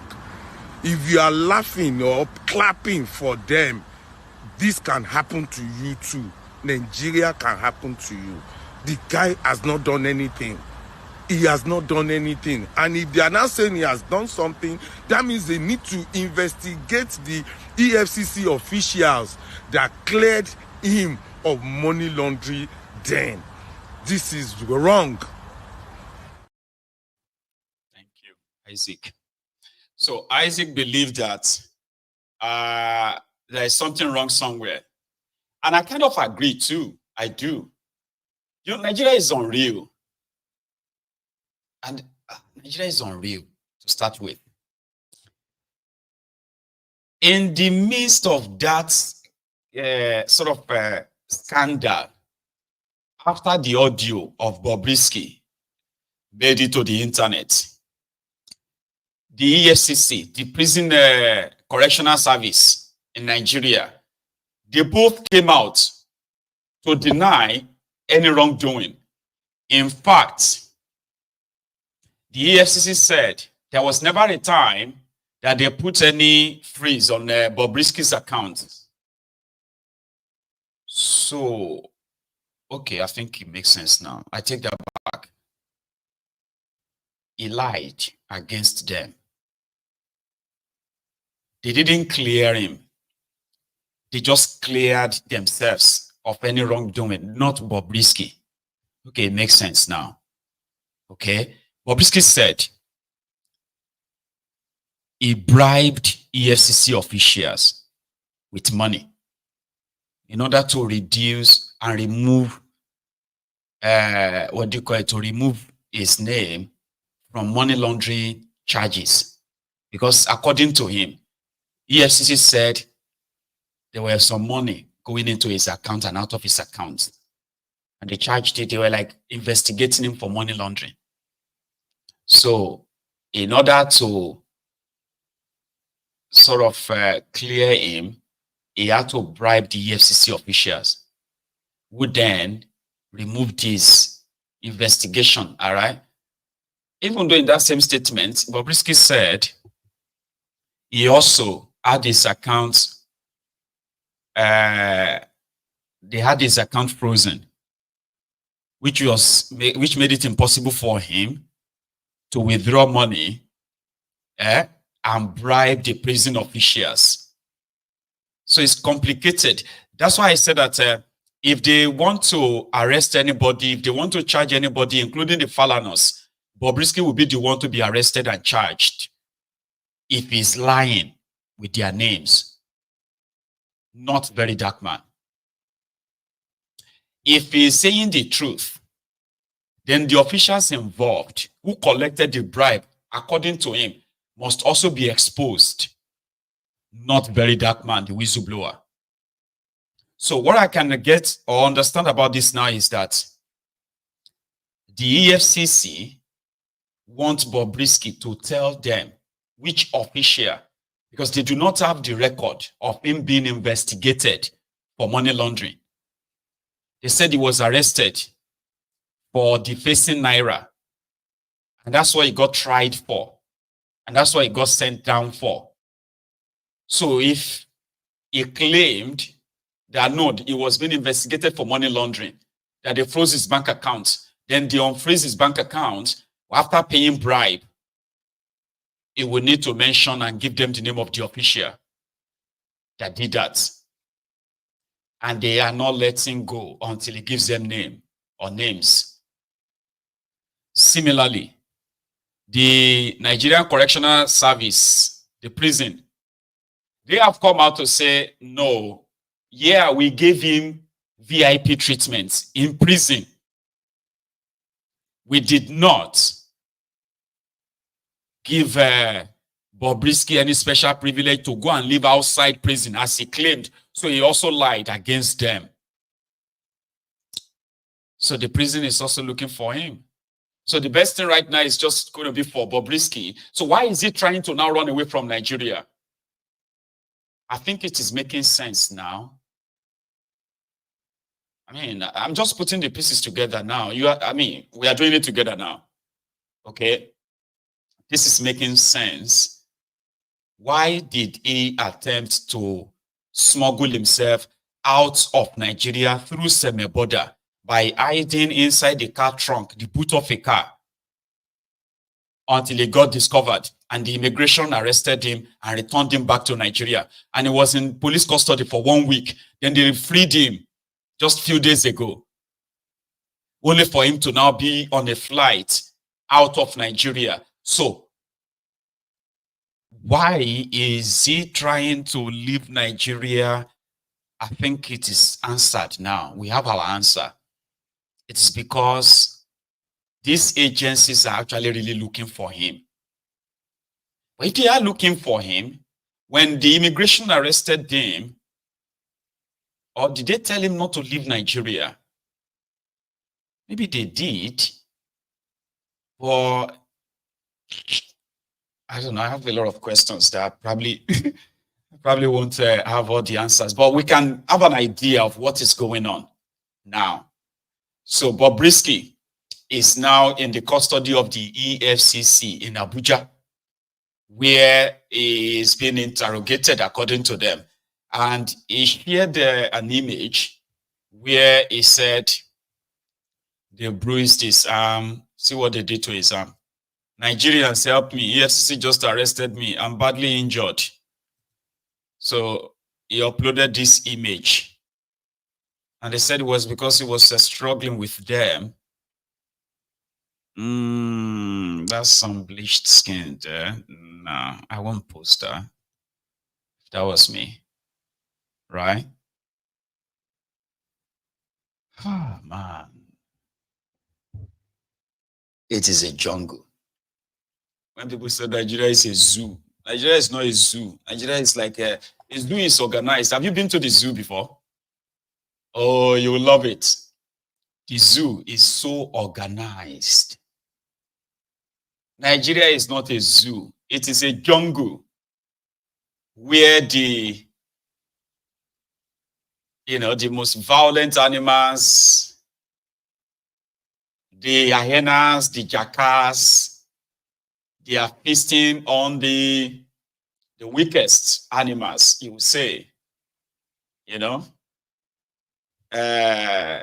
We're talking about the bail conditions of 10 million naira for the poorest, hungry, young Nigerians that they kidnapped from Kano, Kaduna, Sokoto, and a few other places and took them to Abuja, locked them up for 93 days. This Professor Pella was given, Professor, yeah, you remember him. This one was given 500,000 naira bail, a total jungle. That is not a zoo, okay? It's not a zoo, it is a jungle. Now, I also picked something up. They said the battle for what happened to them in Lagos in the last election, they have not really come off it yet. So right now, they said that the Speaker of Lagos State House of Assembly, who initiated the idea of all of the Igbo named streets in Lagos, starting with Jeremy Felodundo, sure you get now, that all the streets named who are like not Yoruba named streets, they are changing all of them, starting with Jeremy. So I hope you kind of understand what this means, right? To those of you who I'm putting this up right now, especially to those of you who live outside Nigeria now, okay? So that you will not be calling streets that don't exist anymore when you go to Nigeria. So Imo is a street. It's now going to be called Ayiwola Oluwa. Oyikere Street is now going to be called Yeye Retiola. George Street is going to be called Daddy Shoki. Uzo Street is going to be called Kalejaye Adeboye. Agbe Street is going to be called Bayewu Kamal. Emodi Street is going to be called Ayola Fatai. Osho Drive is going to be called Musibao Oluwa.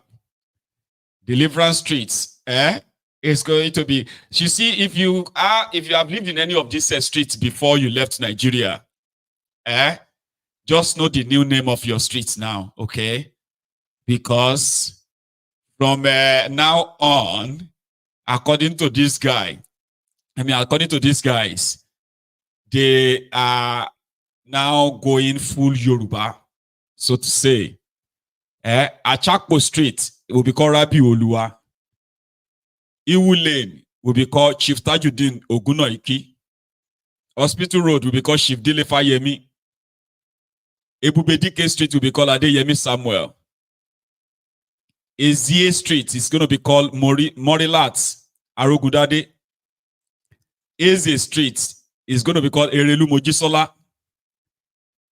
Ben Onyeka Street will be called Mukaila Kolawole. Nise Street will be called Tawa Ajoke. Jones Waribi is going to be called Ogukoya Shino. Anosike Street will be called Jegede Marcos. Ogbowankwo Lane will be called Alaji Garba Street. Mba Street will now be called Sanwo-Olu Road. Queen Street will now be called Erelu Iwa Street. Obo Street will be called Kola Balogun. Kirikiri Road will now be called Oba Oluiwa Road. Akperi Street will be called Moruf Oyekunle. All other documents remain invalid. Then they happen. Trust me. So for Thiefnubu and his gang, they are doing everything to see if they can drive and continue to, dictate the narrative of what you should be listening to. Not people like Mayegun. They don't want you to listen to people like Mayegun. Because people like Mayegun will radicalize you. And when you become a radical, you are going to question everything that you are told. And in Thiefnubu's world, you can't question whatever you are told. It is called insubordination, or simply put, blaspheming. And that can hand you a treasonable charges, which is punishable by death.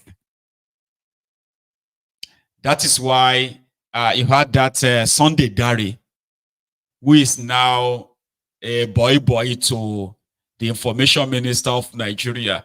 I think they had a presser yesterday, which I kind of, I got part of it. Let me see here. Thank you very much. Let me say that this is not a press conference. It's not the traditional press briefing that we have. The people we are seeing around here the government information managers, those in the villa, those in the Ministry of Information. So from time to time we come together to look at our state of affairs and offer strategies dealing with them and informing Nigerians about what is happening. What I want to say is that the government's communication team is very much alive, as you can see. I have on my right the special advisor to the President on Information and Strategy. On my left, the special advisor to the President on Public Communication and Orientation, Mr. Sunday Dali. Senior special assistants, so many of them, directors general, heads of agencies under the Federal Ministry of Information and National Orientation. We normally come together from time to time, like I said earlier, to assess state of affairs of our nation and find out strategies of dealing with them. This meeting is one of such, to have some form of uniformity, some form of convergence in the way we deal with government communication. Thank you. See? And this is especially for you. Do you see the number of communication this, Look around you again, in case if you didn't pay attention. All these guys on his left and his right, and they were all hired spokesperson for Tinubu. Yeah. Including on Ofunuga. That was on Ofunuga that was jailer. On that right-hand side. Sunday Dari is on the left-right-hand side. See all of them there. They were hired to lie to you. That Tinubu is doing everything for you. Tinubu is working hard. You maybe say you never chop. Eh? You are on social media doing Voltron for Tinubu in empty stomach. I'm sorry, with empty stomach. Eh? They call you data boys. Data boys. They are giving you how much? 10,000, no, maybe 50,000 naira to go on social media and begin to tell people that they should give Tinubu time. Look at this one. So they hired them. These are the people hired, and they are being paid tens of millions of naira just to lie to you. Take a look again. Thank you very much. Let me say that this is not a press conference. It's not the traditional press briefing that we have. The people we are seeing around here the government information managers, those in the villa, those in the Ministry of Information. So from time to time we come together to look at our state of affairs. Do you see that? Eh? But you have taken it upon yourself on social media every day to spew lies in defense of Tinubu with empty stomach. You don't think we want to shake with one? These ones are being paid to lie to you. And you that is going to be the victims of their failure. You are telling other people that they are enemies of Nigeria. May Tinubu succeed. May Tinubu this and that. Hey! Because there are some courses that they call them like a generational courses. Others are like the one where you say you buy by yourself. You kind of have to attract it to yourself. When you spend your time on social media looking for those who are victims of Tinubu, APC, and they are using the little strength they have to speak out. You are there trying to shut them up. Shut up your mouth. Let us give him time. Let us pray for the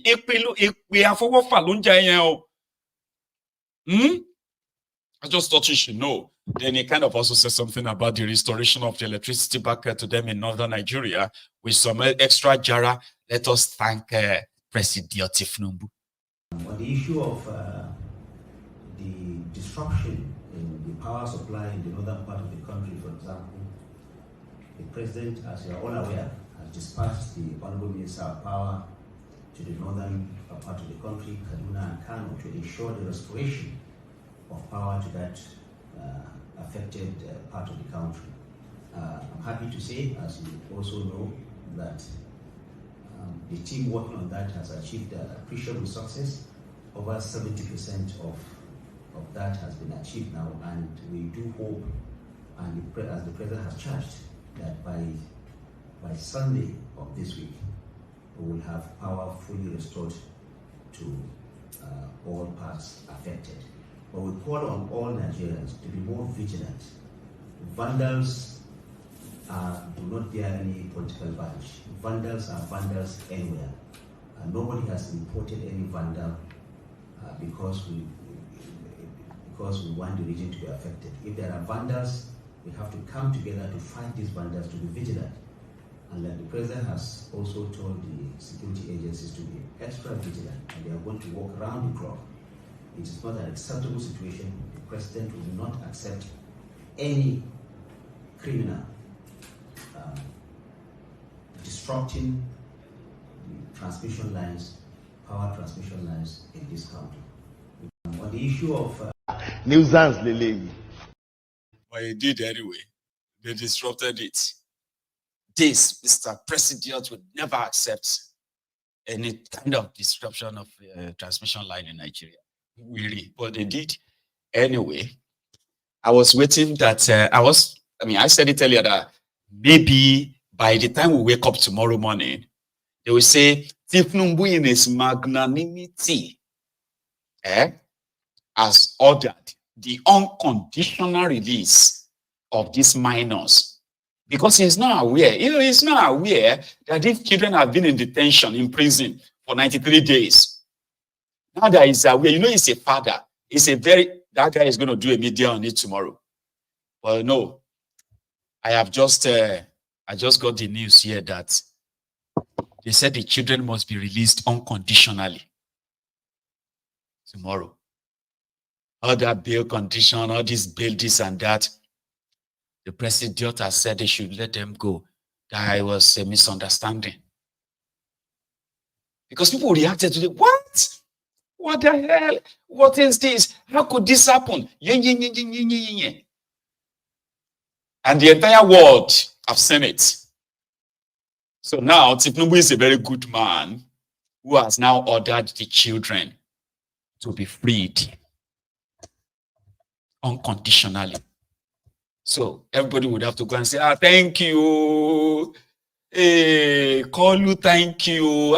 Thank you, sir. God bless you, sir. Thank you. But the message is already passed. I told you. The message is to tell all of you that you are not in democracy. If you think you have any rights as a Nigerian, no, you don't. And you'll be lucky if we don't kill you before the world knows what we are doing to you. Which is good. Let the children go.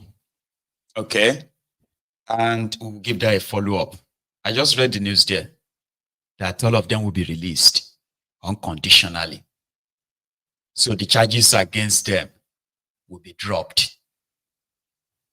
And then they can return them back to Kano, Sokoto, Kaduna, or Zaria, or wherever they pick all of them from. Yesterday we were asking about Lagbaja. Do you know they still haven't told us what happened to Lagbaja? General Lagbaja, General Lagbaja. They still haven't told us what happened to him. However, this new guy has taken office. He is not even like the most senior guy to become the chief of army staff. And in the history of Nigerian army, they have never had anything called acting chief of army staff before. Ever. Those who are a senior, they are not Yorubas. And Tinubu will not let anybody who is not Yoruba to replace Lagbaja. You know why? Bukwari did it. Tinubu is doing it too. 80% of those Tinubu has appointed are Yorubas. And there's a reason for it. Because according to them, it is turn by turn. Nigeria Limited, as they claimed, Yoruba Lokan, even though the Yoruba token is not like you as Yoruba, it is them as their caucus. So he resumed, and everybody just have to live with it. There is already imbalance in the military. You know what's going to happen next? Tinubu is going to retire all other senior colleague of this guy so that he can be the chief of army staff proper. And whatever happens to Lagbaja, I don't think he's coming back anymore. I'm not saying he's dead though, but we are not sure if he's alive. I wish to thank God for the privilege to be here today. I also want to thank Mr. President for finding me worthy to discharge this responsibility as the acting chief of army staff in this particular, peculiar, and sober situation we find ourselves as a nation and an army. As highlighted by the presidency in the announcement, my appointment as acting chief of army staff is subject to also why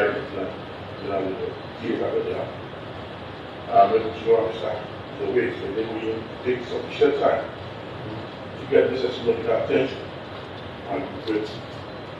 And that I intend to do with all of my heart. And I wish to thank God for the privilege to be here today. I also want to thank Mr. President for finding me worthy to discharge this responsibility. Finding me worthy for this assignment. Yeah. Anyway, Mukuna shall do well. So we have come to the end of this chart, right? But like I told you yesterday, this platform now takes an advert, which is called the sponsorship. So before we start taking calls, I want you to know that that segment is now being sponsored by a business member of this platform as well, verified, checked, and all that. So it is, let me put that on the screen. So the next face of this chart is sponsored by Ya Rasulallah Digital. So it's about digital marketing and all that. To those of you who probably are into or looking into starting something extra, apart from your current, what's it called? Your current day 9 to 5 job, or your current business as it is, and you're looking to try something new again. So when I come back, I will tell you more about this. So if you are looking to probably start something extra on the side, not leaving your job and maybe not leaving your job right away, okay? And this is not a money-making machine, so to say, or do you call it a MMM? No, it's not a get-rich-quick sort of a business, so to say.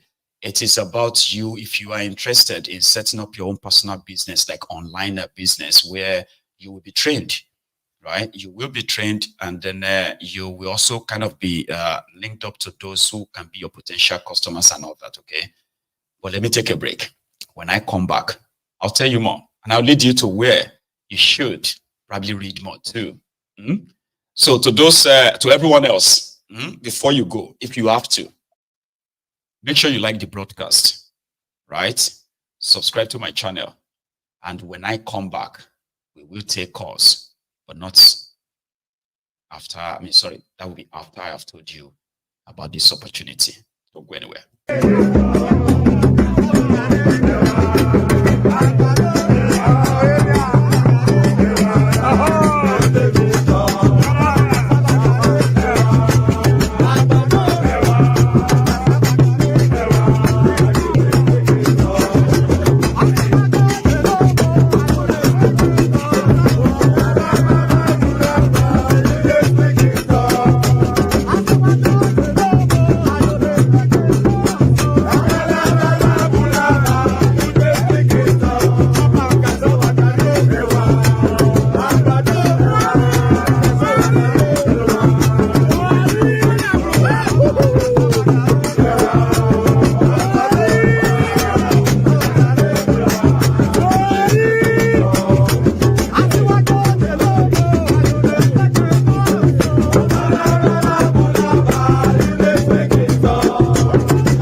has me back.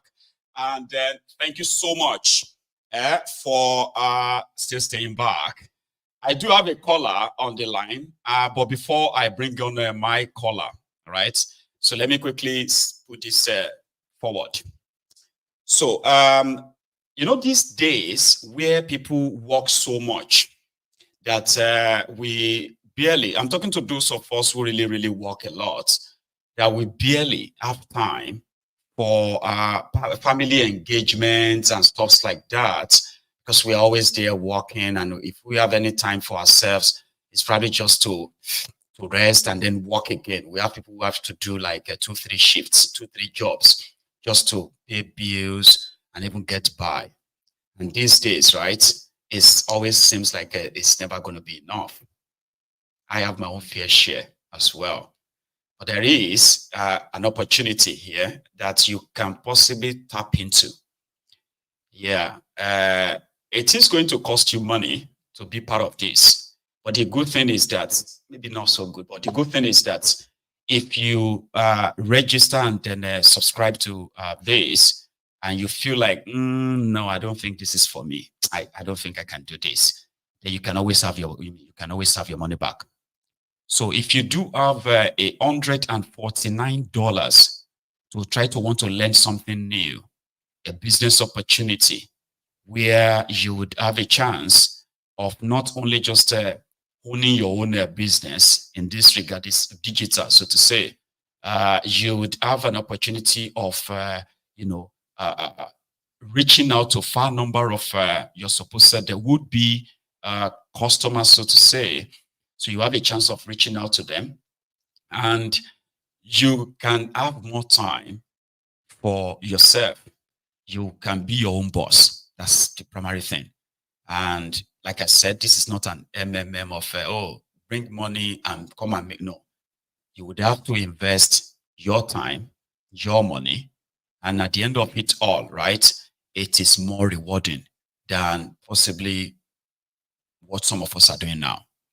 So again, it is an opportunity to be actually like trained, an opportunity to work with, people who are actually the best in their own field of digital marketing. You get to have your own personal website where your own personal wares, whatever you choose, right, can be well displayed, so to say. It will cost you $149 to learn all of this. Or if you feel like after a week or two, and you feel like, no, I don't think this is for me, you can always cancel it and have get your money back. Now, if you put your phone on your screen, let's hope this works, okay? I do really hope it does, because it worked for me. If you put your phone camera on this screen like this, it will take you straight to RasullahDigitalGlobal.com. Try it. Now you can read everything you need to. I have done the background check of all of this. And like I said, this is not a money-making machine like MMM, like, bring this money and you make that money. So if you're looking to invest in something that is totally yours, that you can be in control of, this may be an opportunity that you have been looking for. I have people who have been looking for ways of making extra income in their, daily jobs and all that. Something that if you possibly pick it up, you may likely not have to work for anybody again. But to get signed up, it will cost you $149. And like I said as well, if you feel like, no, this is not for me, you can have your every penny back. Cancel it. Don't worry about hearing this from my ego. But if it works for you, just remember this temple that you heard it from here first. Again, if you put your phone on your screen like this, you will be able to, get straight onto the business entity that is running this. And every question you have will be answered right there. Thank you so much, everyone. Now let's get on the sponsor of this segment now. I'm not so good at that. I'll get better, I promise. So one thing is that on Mayegun's diary political, people are just like, we don't want adverts. No, we do. We now do. So everybody who thinks they have one or two things, they can also share it and make give an opportunity to my viewers. You can bring them onto Mayegun's diary political now. And I promise I'll get better gradually. So this segment of our phone call for the next half an hour is sponsored by Rasulullah Consort, so to say. Here is my first caller this evening. Hello. Hello, Michael. Good evening. Good evening, sir. How are you? I'm fine, and you? Well, I will be. I'm all right. Thank you so much for asking. Please. And how is the family? How are the children and their wife? Oh, Baba, we can't complain, no. And how are yours too? We thank God. We are doing great. Fantastic. So, Baba, sorry for keeping you waiting, by the way. So, yeah, please. No, it's nothing. It's you know, the Nigerian wahala. You can never finish it. You know, so I tell you, Baba, it's like a Netflix on a daily basis. There is always something to watch. Always, you know. And sometimes it's so depressing too that they will want to sort of stay away. And I'm like, but yeah, you know, feel like a mess. You see, things they leave you. Nigeria. You know. I have always said it, and it's like having a 1,000 or 2,000 students in a hall, and you are just putting one teacher there to teach all of them. How do you think that can be possible? How will it work out for those students to be able to comprehend and understand what the man is saying? You know, so to happen. It's just a futile effort. so Nigeria is a country that need to be balkanized, so that you can have at least even 17 countries can come out of that country. You know, but yeah, people don't understand that the level of independence that each country that will come out of the place can actually give lives to a lot of people, the residents, the people there. Here you get. And it will also be easy to govern. It will be easier to, exactly. It's too easy to be governed, but they don't understand all this. You know, they are just wasting their time because Nigeria is not going anywhere, as far as I'm concerned. Nothing will make Nigeria work. Any person thinking Nigeria will work. Oh, you are too blunt. Don't say that. Let us pray. No. Will you stop deceiving yourselves? Let's kind of be honest with ourselves at this point, okay? It may not be palatable. Here you get. It may not be what you want to hear. But have you actually reviewed it? Look into it and see if it is not worth it. That's my own point too. On a daily basis, they are going deeper and deeper. And like you have been saying, it's a matter of time, you know, and it will explode. So, and that is the truth. It's the truth. Children who are supposed to be in school, you lock them up in prison with adding criminals for 93 days. You can do nothing against the truth, but for the truth. So that's the exact word. Well, a few observations. Yes, sir. You know, from time to time, I have noticed, even this evening, I think you mentioned it in your broadcast, they push the Igbos to come and make some certain, put something out there. When they are doing their mess, there's always a way they will push the Igbos to come and be the frontal of it at some point. Yes. And the stupid ones, they don't understand. They don't understand it, you know, and they don't know they are setting them up. There are a lot of instances. It's not only in this one, you know. If you remember NSAS, I think it was an Igbo person that they pushed forward to come and stand. Yes, you know, to talk. You know, and they don't understand that. Many occasions it has happened. You know, that's the one observation I have.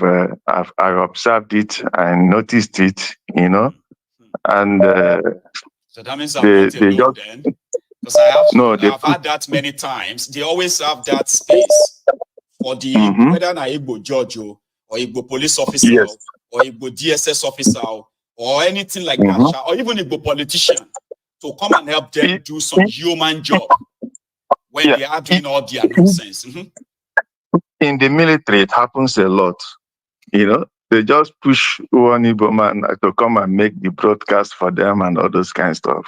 You know, so they clear up the mess that they have done.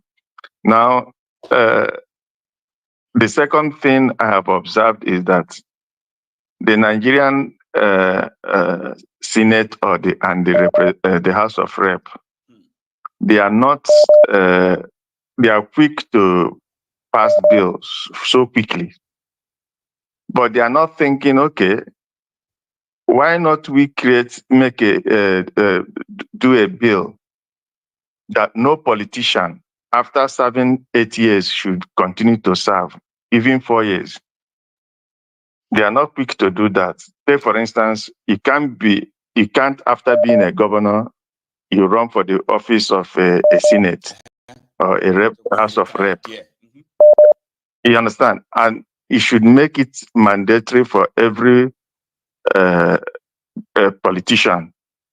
You can never stay in office more than, in fact, 8 years at most, because they feel that it is their right contesting twice and winning.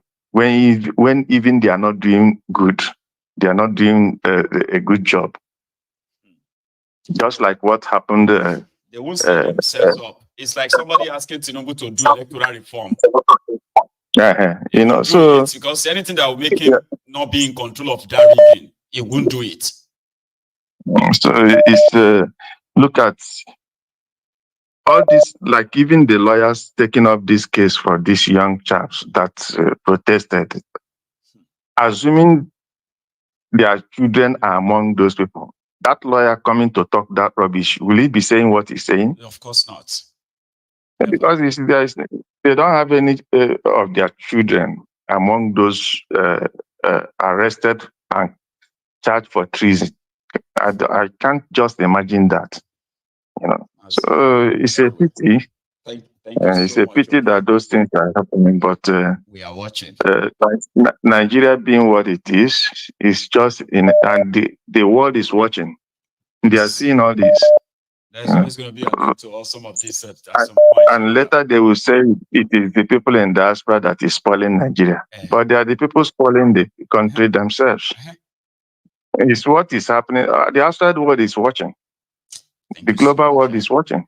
Let me take another one, Mazi. You have a good evening, okay? Thank you very much. Take care and God bless. Very fine broadcast. Take care and God bless. Amen. And you too, Baba. Thank you so much. I have another caller. Hello there. Hello, Mayegu. Oh, hello, ma'am. How are you? I'm fine, and you? Oh, very well. Thanks for asking. Mayegu, it is finished to this country. I mean, it is finished. If you think you have seen it all, wait till tomorrow again. There's always going to be another thing tomorrow again. Yeah. Do you know what they keep doing? Tell us. They keep pushing to test our patients. If they push and people don't react, they push further. Again, it's like a war front when you're fighting war. There's no button. So this thing. When you're fighting war, you push to a city. If the opponent does not respond, you push them back. They keep going, they capture you completely and seize you for life. That is what they are doing. And when I saw these children today, my heart was bleeding.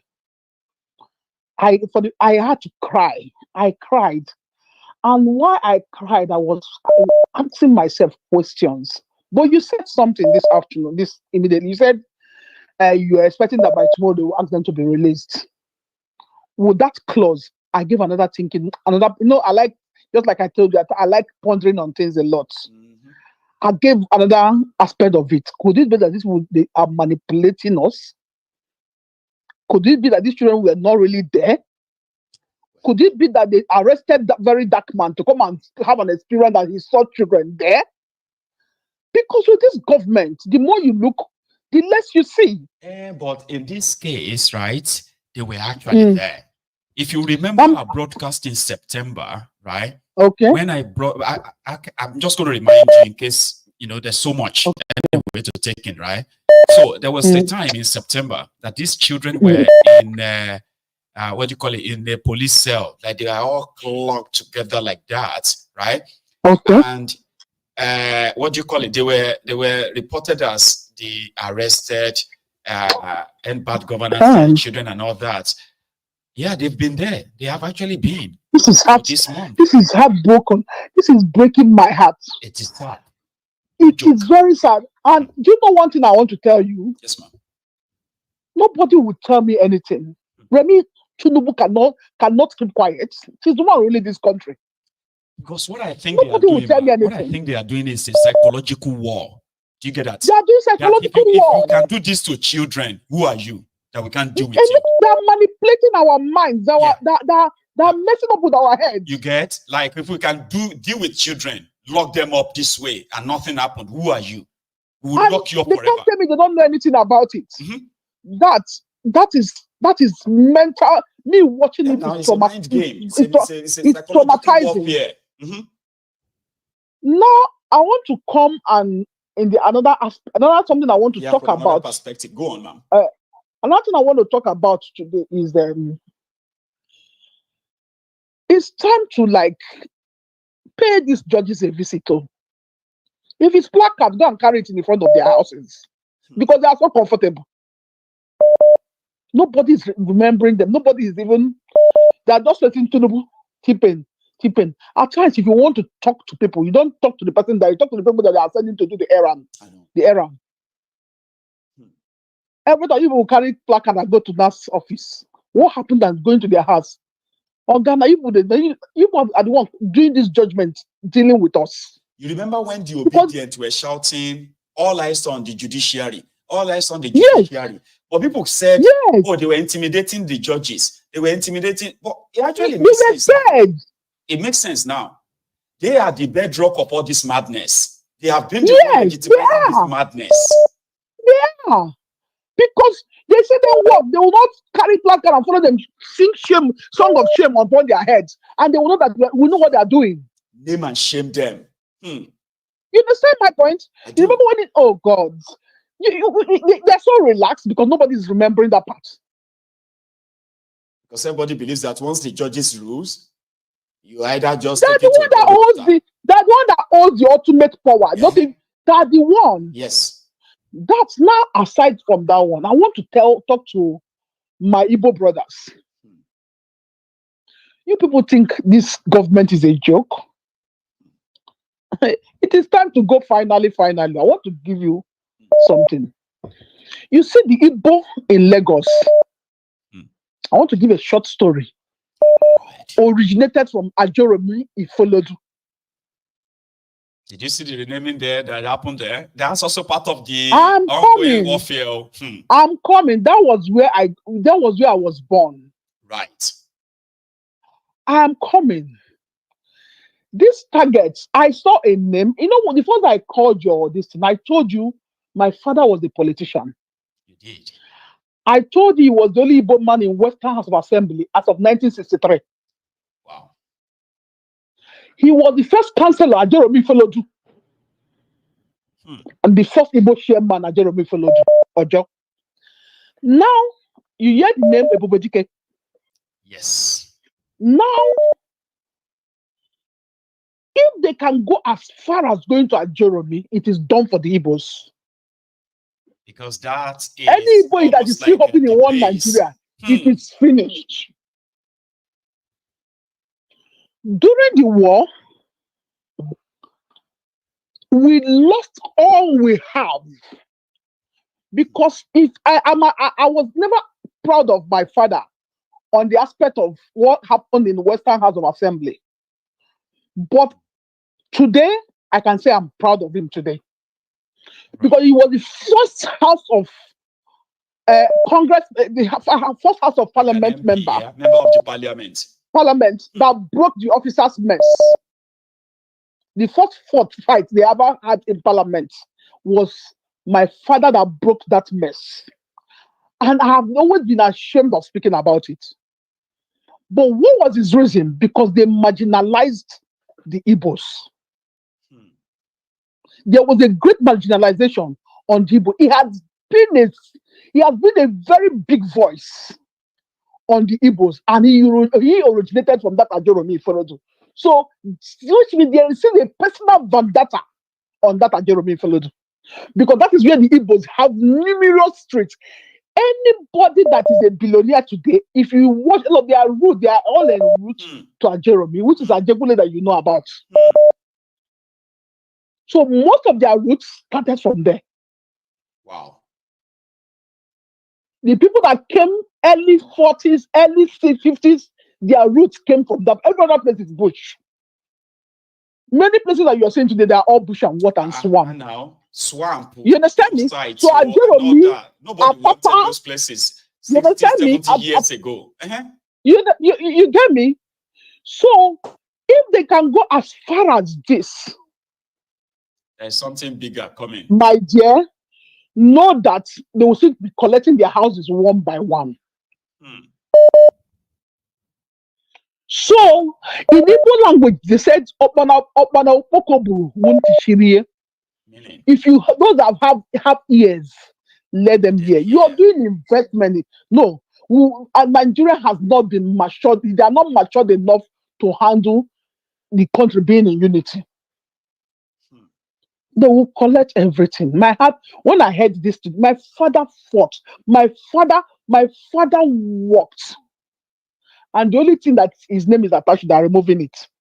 The whole name, the whole houses, they collected the whole houses he had during the war. Like it never existed there. You understand my point? And today they are removing this. They know what they are. They know why they started from there. Why didn't they start from places like Orele? Why didn't they start from places like Sulere? Why did they start from places like the places that were functional? Why did they start from a Butemeta? They know what they are doing. Thank you so much. So that's my take. Thank you so much. You stay safe, ma'am. Okay. Thank you very much for sharing that with us as well. Wow. Here is another caller on the line because of our time. Hello. Hello, my good general. Papa. My good general, Mr. Z here, man. What's good? Yes, Mr. Z. How you doing tonight, Baba? I'm chilling. I'm doing okay, man. Class. Although the jungle is not funny, but we're holding up. Well, we will always hold on, you know, as in like hold your side tight as it should be, Baba. Yes, sir. Thank you so much for calling. Let me be fast because I know people are waiting. First of all, I just want to talk about how stupid we from the Niger Delta are. They are just taking our oil, owning our oil, creating confusion there, feeding the whole nation, and there's poverty in that land. See, stubborn Wike fighting his own brother. That Wike is the most evil person, fighting his own brother. Somebody you put there, you chance the man. You want to be Tinubu or Port Harcourt, but they don't agree. He's just looking for trouble. And we, Nigeria, they're just letting them take our oil, just be sleeping. Yes. But with this country, to be honest, Tinubu is going to be the last president of Nigeria. Let me don't lie to you. You He's know going to what's be the last president. about two brothers fighting. What happened is that when two brothers fight to death, now a stranger go inherit their land and their properties eventually. Is that not what this is headed to now? Yes, so that is it, my brother. And all of us in this that are in Nigeria like this, just still wasting our time saying they want to vote, organize this 2027. You see, Mahmoud is still the chairman of INEC. Quietly. Yes. Quietly there. So it's like saying, I play a football match. This referee that officiated this football match gave these people 4 fake penalties. That was glaring. 4 fake penalties. I want to go and play another match. They bring that same referee, and I'm still accepting to play that match. Am I not stupid? You get? You are even using referee. Now when you play, referee go cheat you. Okay, you are going into a game that as you walk into the field, your opposition is already, they have already awarded 10 goals to them. You don't know where they came from, but they are leading you by 10. Like, but we never play. Say, yeah, that's it. We just try to match them. Say, how? Game never start. They don't give them 10-0. And you're like, but nobody say we they play second leg go. Now our first match be this so. But if you don't think that, they leave you 10-0. You don't like them, go to court. And now they free. That they free when you know Jonas team day. Nobody will talk about say go to court. How you want to go to court? Oh God. You see these children that these children that I saw today. These children I saw today, my heart weeps. When I now heard the parent to go watch that video and just look around and laugh. No, that's not a laughing matter, man. I don't know where you get your videos from, but I heard that those other judges, the lawyers, just say those men those kids are adults. Look at them, they go. I don't know if it's right to use some terms in your program, but some of these people need to be unalived. They need to be unalived. I'm telling you, some of these people, how can you say those people are adults? See the bail conditions they're granting them now. Those they say 10 million per child. But is it not what those Boko Haram people are holding children for ransom to? Holding people for ransom. That's the kind of money they ask for. That's it. That's the money ransom money. Government for. Ransom money. That's what they are requesting for 10 million per child. Look at those children. Look at the clothes they are wearing. Where will those ones get 50,000 naira for? Malnourished children. We've shown the rest of the world to see the kind of government they have in that place and how they treat their own supposed citizens. My good Nigeria is a sweet country. If we could be one, if we could be organized, if we could be civil. The white man don't like themselves sometimes, but they join themselves together to make their environments good, to make the law function. They might not like neighbor, but together they'll go give you cake. Let's get this thing done together. But the black man has so much evil. He wants to steal money his generations would never use. Abacha's money now, his children don't have access to it. Oh my God, let me let somebody else call. Mr. Z, thank you. Okay, you have a good you have a good evening. Okay, thank you so much. I have another caller on the line. Here is MOG. Hello. Hello, my good evening. Yes. How are you? Thank you so much. I never wanted to call in, right. But when I saw the pictures of those, the video of those children, I cried, but I put myself together again because yesterday one imam was shouting that he was talking rubbish about the country and who is the beneficiary and who are gaining and who are losing. Did not vote for Muslim tickets, but they are the greatest and biggest beneficiary. People like them don't say anything about the dilemma of these children. They won't. Every time we keep on saying Igbo. I'm Igbo really, but I don't like hearing Igbo thing anymore because everybody's facing it now. Everybody, everybody's being marginalized now by few people that are criminals, and survive it, to maneuver themselves around it. Nobody is spared, whether Igbo, Yoruba, or what have you. Nobody else. So let us not be shouting like it's only the Igbos now. Igbos, we have our own. Our own is like a stigma. It's already there, and we know how to navigate it and still survive. Just that when one or two happen, we will remember the past. But we are still moving on. But these guys now, these new people now, the Northerners, the Westerners that have not seen something like this before, they cannot take it. You see the way they are treating them, and everything is our own is like that time there's war, and now there is no war. You know how to adjust. A lot of people are even like they don't know even how to react now. Yes, that's where I'm going to. So for their elders to be coming out to be talking rubbish, like you said, by now there's supposed to be revolution because of only the picture, the sight of those children. And a police officer came out as a lawyer and said that these guys are adults, 14 years old child, 12, and if you see in that courtroom, the way they are rushing for food. And that thing could be biscuit. That means they kept this. Yeah, it was just snacks they give them. It's like snacks. So they kept these little children without food for 90 days. Only God knows how many that have died in that prison. and they cannot give account because Nigeria doesn't have database. So what I'm saying, where I'm going now is that we don't this time now we don't need to spare anybody. Like since we can't carry the guns, we can't fight them, we can't do anything. So the only voice we have now is microphone and internet. Michael, can you please put out the picture of that judge? It doesn't matter where he comes from. Put the picture. Let's make the judge that gave those children that kind of judgment. Let's make him viral in the whole world. We are many. We are many in this platform. At least we are over 100,000. Let's make him popular. Anyone that likes, anyone that doesn't like what happened today in the court, bring the judge. Forget about Tinubu now. The judge.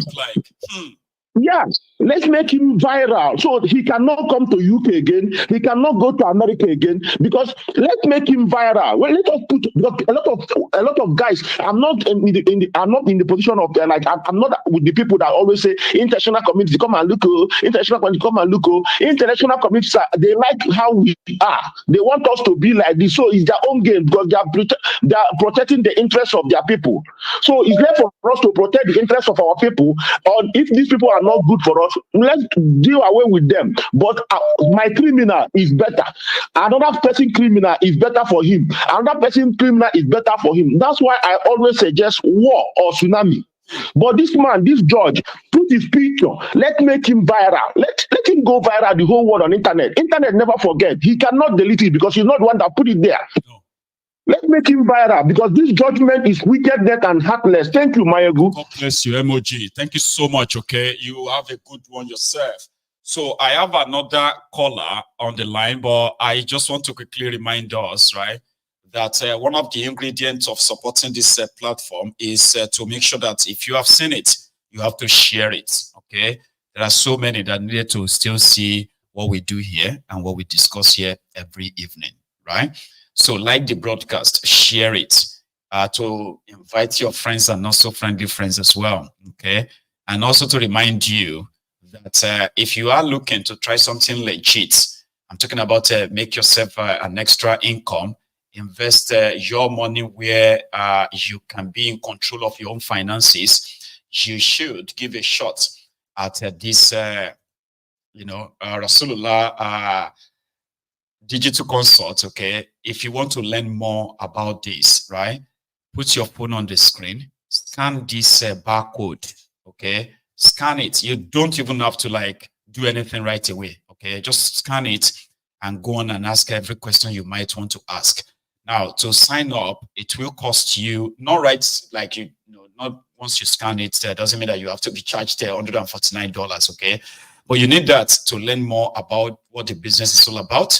Have your own platform where you have your own personal website that will display what you have to also share or sell, right? And then maybe some little money that to invest. Like I said, this is not an MMM of a thing, which means if you think it is not for you, you are going to get your money back. I have subscribed there myself, and indeed, it's just to kind of study it and know what it is all about. So put your phone camera on your screen, scan this barcode, and go ahead and say you are from Mayegun's Diary Political, by the way, so that they will know it is from here. And if I tell you that it's legit, it is, okay?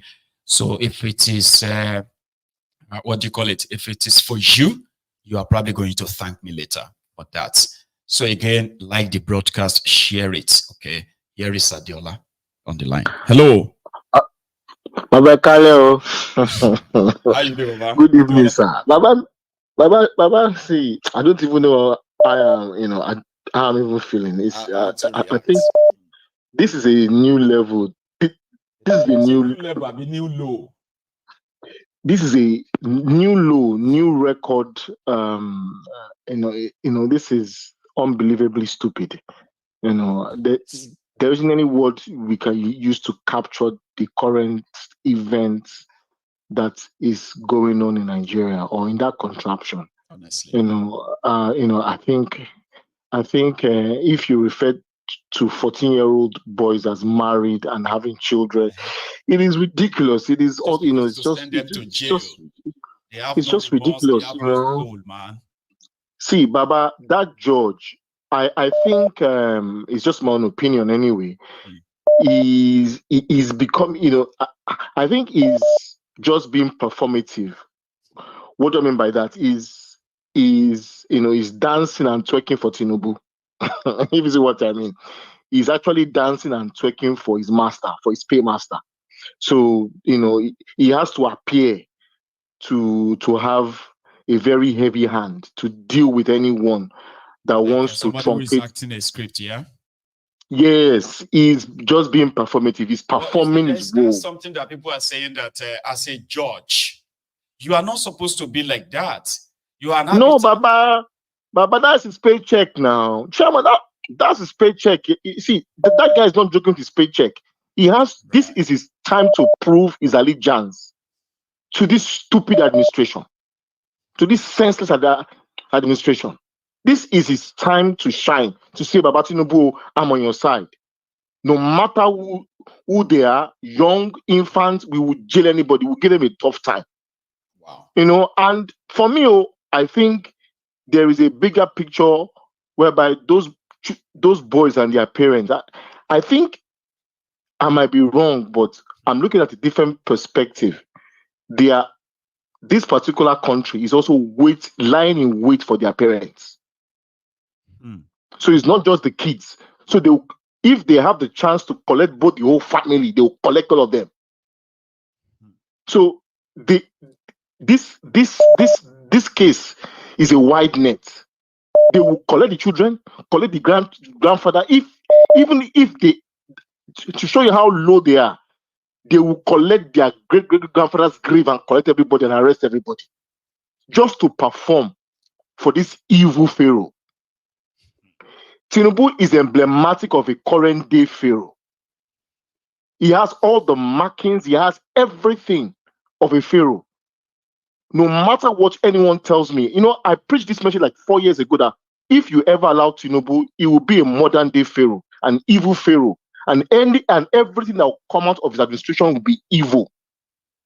So even if, Michael, Tinubu doesn't have to be involved with this. Tinubu's government brings along evil. He's a carrier of evil. So even if he's not directly involved, everything linked to that guy is evil. Everything linked to that guy is corruption. Everything linked to that guy is state capture. There is nothing good from that person. You cannot expect anything good from that person. Before they killed Funshaw Williams, right?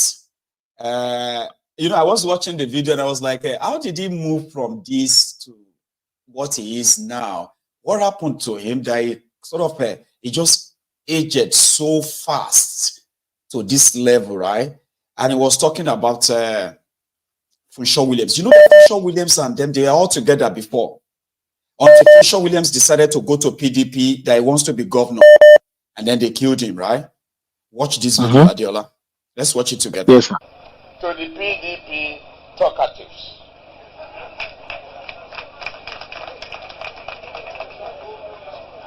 They commenced this road. They started it. And one of their front runners today collected in office. One of them who wants to be governor today collected 379 million for 4 kilometers of job. Let Funshaw Williams come and answer our query. We will tell the public which one.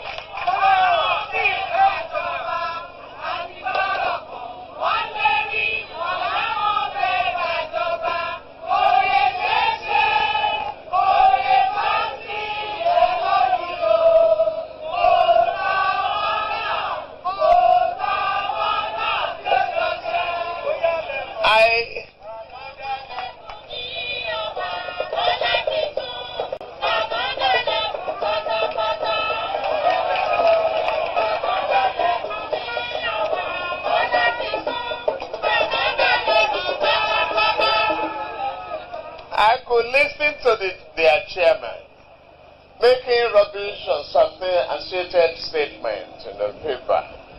I could see some of their candidates making foolish, unsubstantiated claims. Because they are so empty upstairs, they lack the knowledge of economics and fund management, They call other people fraudulent and mismanagers because that is their stock in trade. They are failures ab initio from the beginning to the end. They have always been noted for mismanagement, failures, mismanagement.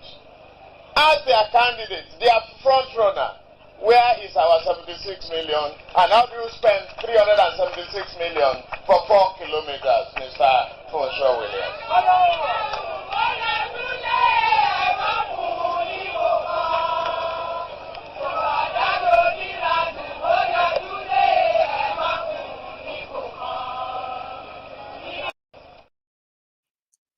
Adiola, I'm asking Baba. myself that, is it drug abuse?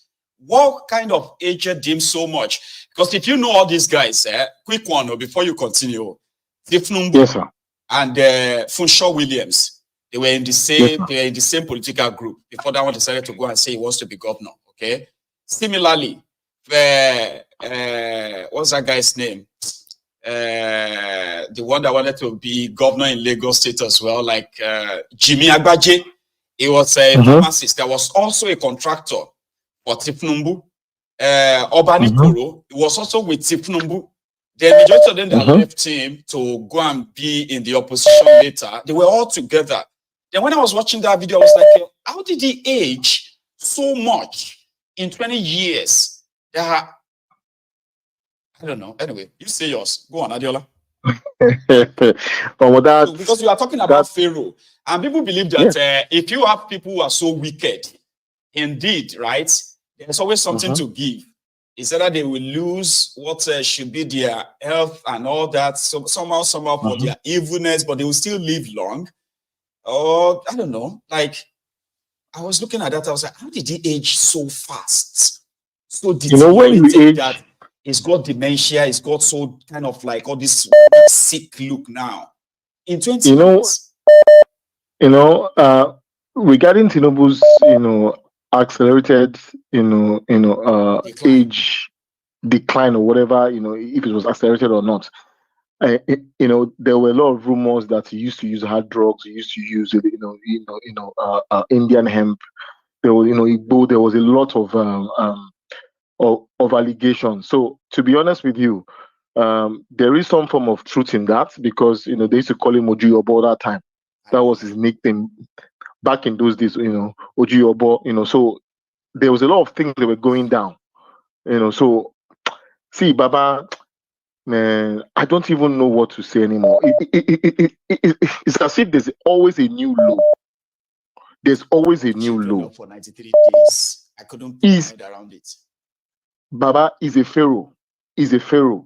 Is an evil pharaoh. Is my point, and that is what pharaoh do. Pharaohs comes with all kinds of baggages of evil.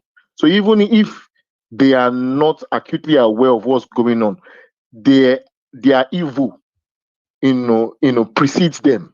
So you will see the judge twerking for him in absentia. All those things is emblematic of an evil pharaoh.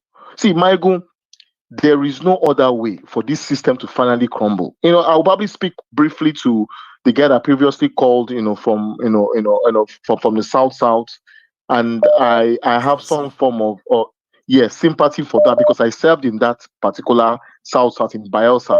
Exactly, they are super oil rich, and I'm super upset with people from that community.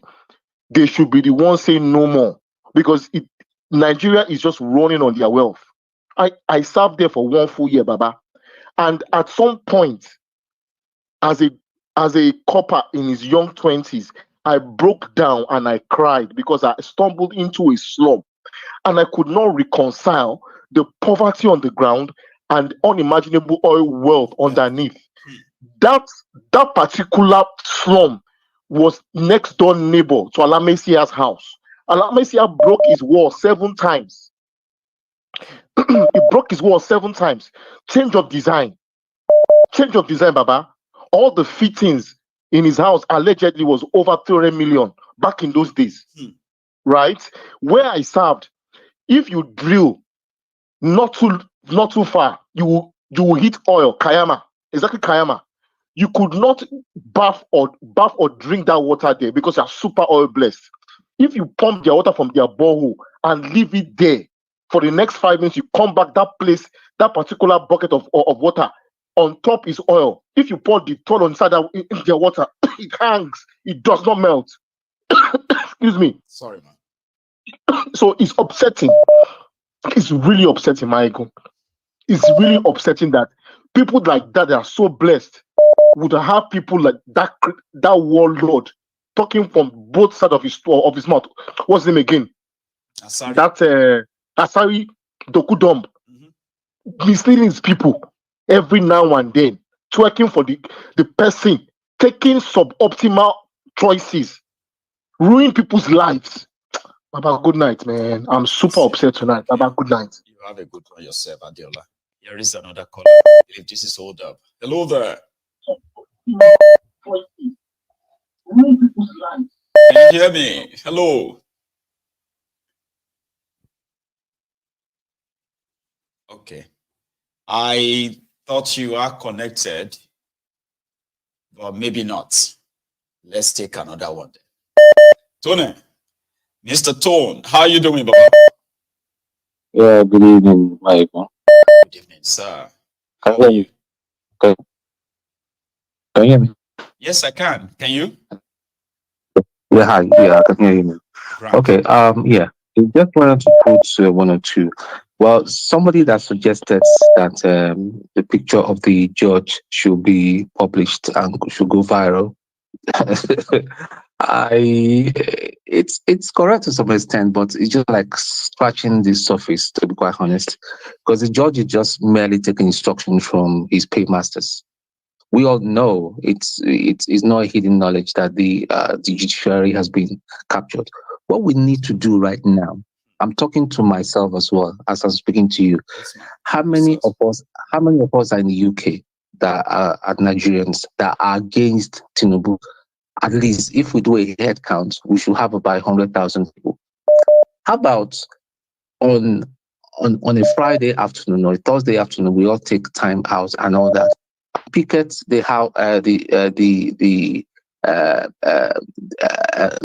number 10 and the parliament, and show them all these things. It's just Yeah, match. things And don't really move them because they'll just be like, go no, to your country and no, hang on. Go on. Let me tell you where. Let me tell you effects. You would think, well, when we picket, when you have 20,000 people to 50,000 people come around House of Parliament and number 10 is a lot. The whole international media will go. It's going to go viral. Trust me, Edun. This thing is going to go viral to show that this man is just not a drug dealer. He's not an election thief, but he's also murdering children and he's ready. He has no compulsion to kill kids. That will get some people's attention. And in this country, they have organizations that will now start putting the British government under pressure. They don't like that. It's going to get to them. They don't like that. It's going to put them. They are going to get some phone calls and all that, and perhaps even call the ambassador and ask them what is going on. They're not going to do that, and we'll be telling them that if nothing is changed and nothing has changed and all that, we'll be coming back next month. We're not breaking any laws. It's not like Nigeria. It's not like Nigeria when you go for a march and all that. We can organize this. If we have a minimum 20,000 people, we hit the House of Parliament. Take a look at this, the Palestinians and what they have probably pushed. Right? When they occupied London, the whole world exactly. It was massive. Exactly. It got some people with all these images, but it was massive enough that the government of the UK had to keep them protected. We all see that. Exactly. With all these images we have now, we've got hard evidence to show that this man is not just a political criminal. He's also a potential murderer. And he's ready. Do you know, putting those kids in adult prison, it's even illegal in the first place. Internationally, that's not against international law as well. You can't do that. Region, but Exactly. They should read from us. But if we keep quiet, it's not just enough having my good diary or having other, because the thing with all these all these other channels and all that, they are afraid that the YouTube might shut down their channel, and then maybe it will affect this thing. But listen, I know you. We're not saying that we should just kill anybody and all that, but we say the truth fearlessly. So we can organize this sort of thing. Have a match, even if it has to be December. We do this. Have a match out. Hit London with about 20 to 50,000 people and all that, and tell the British government this is what is happening and all that. This is what you guys are supporting. Of course, if people can actually have this organized and all that, like, I'll be in for it. I'll travel down. Yeah. And when we do it, the people in America will say, "Oh, they will do it." And when these things are happening, that is part of the revolution that we're talking about. Because those kids, I tell you what, I feel so ashamed. They are our real heroes. When other people were hiding, okay, look at the Lagbaja guy that they said and all that. Because even today somebody was saying something, I don't know how far it is true, that it could be that he's suspected that his loyalty is in question. That was why he disappeared. They relieved him of his duties, that his loyalty to Tinubu is existing. This man is ready to do anything to hold on to power, but he doesn't know that, listen, anything can happen. How does this guy sleep? And yet the wife says she's a pastor. She's a pastor of Redeem. That is why every day, that Redeem Church now is not, I don't know whether to call it church or whether it's a coven. It's a coven. The RCCG is like the prayer warriors wing of APC. It's not new.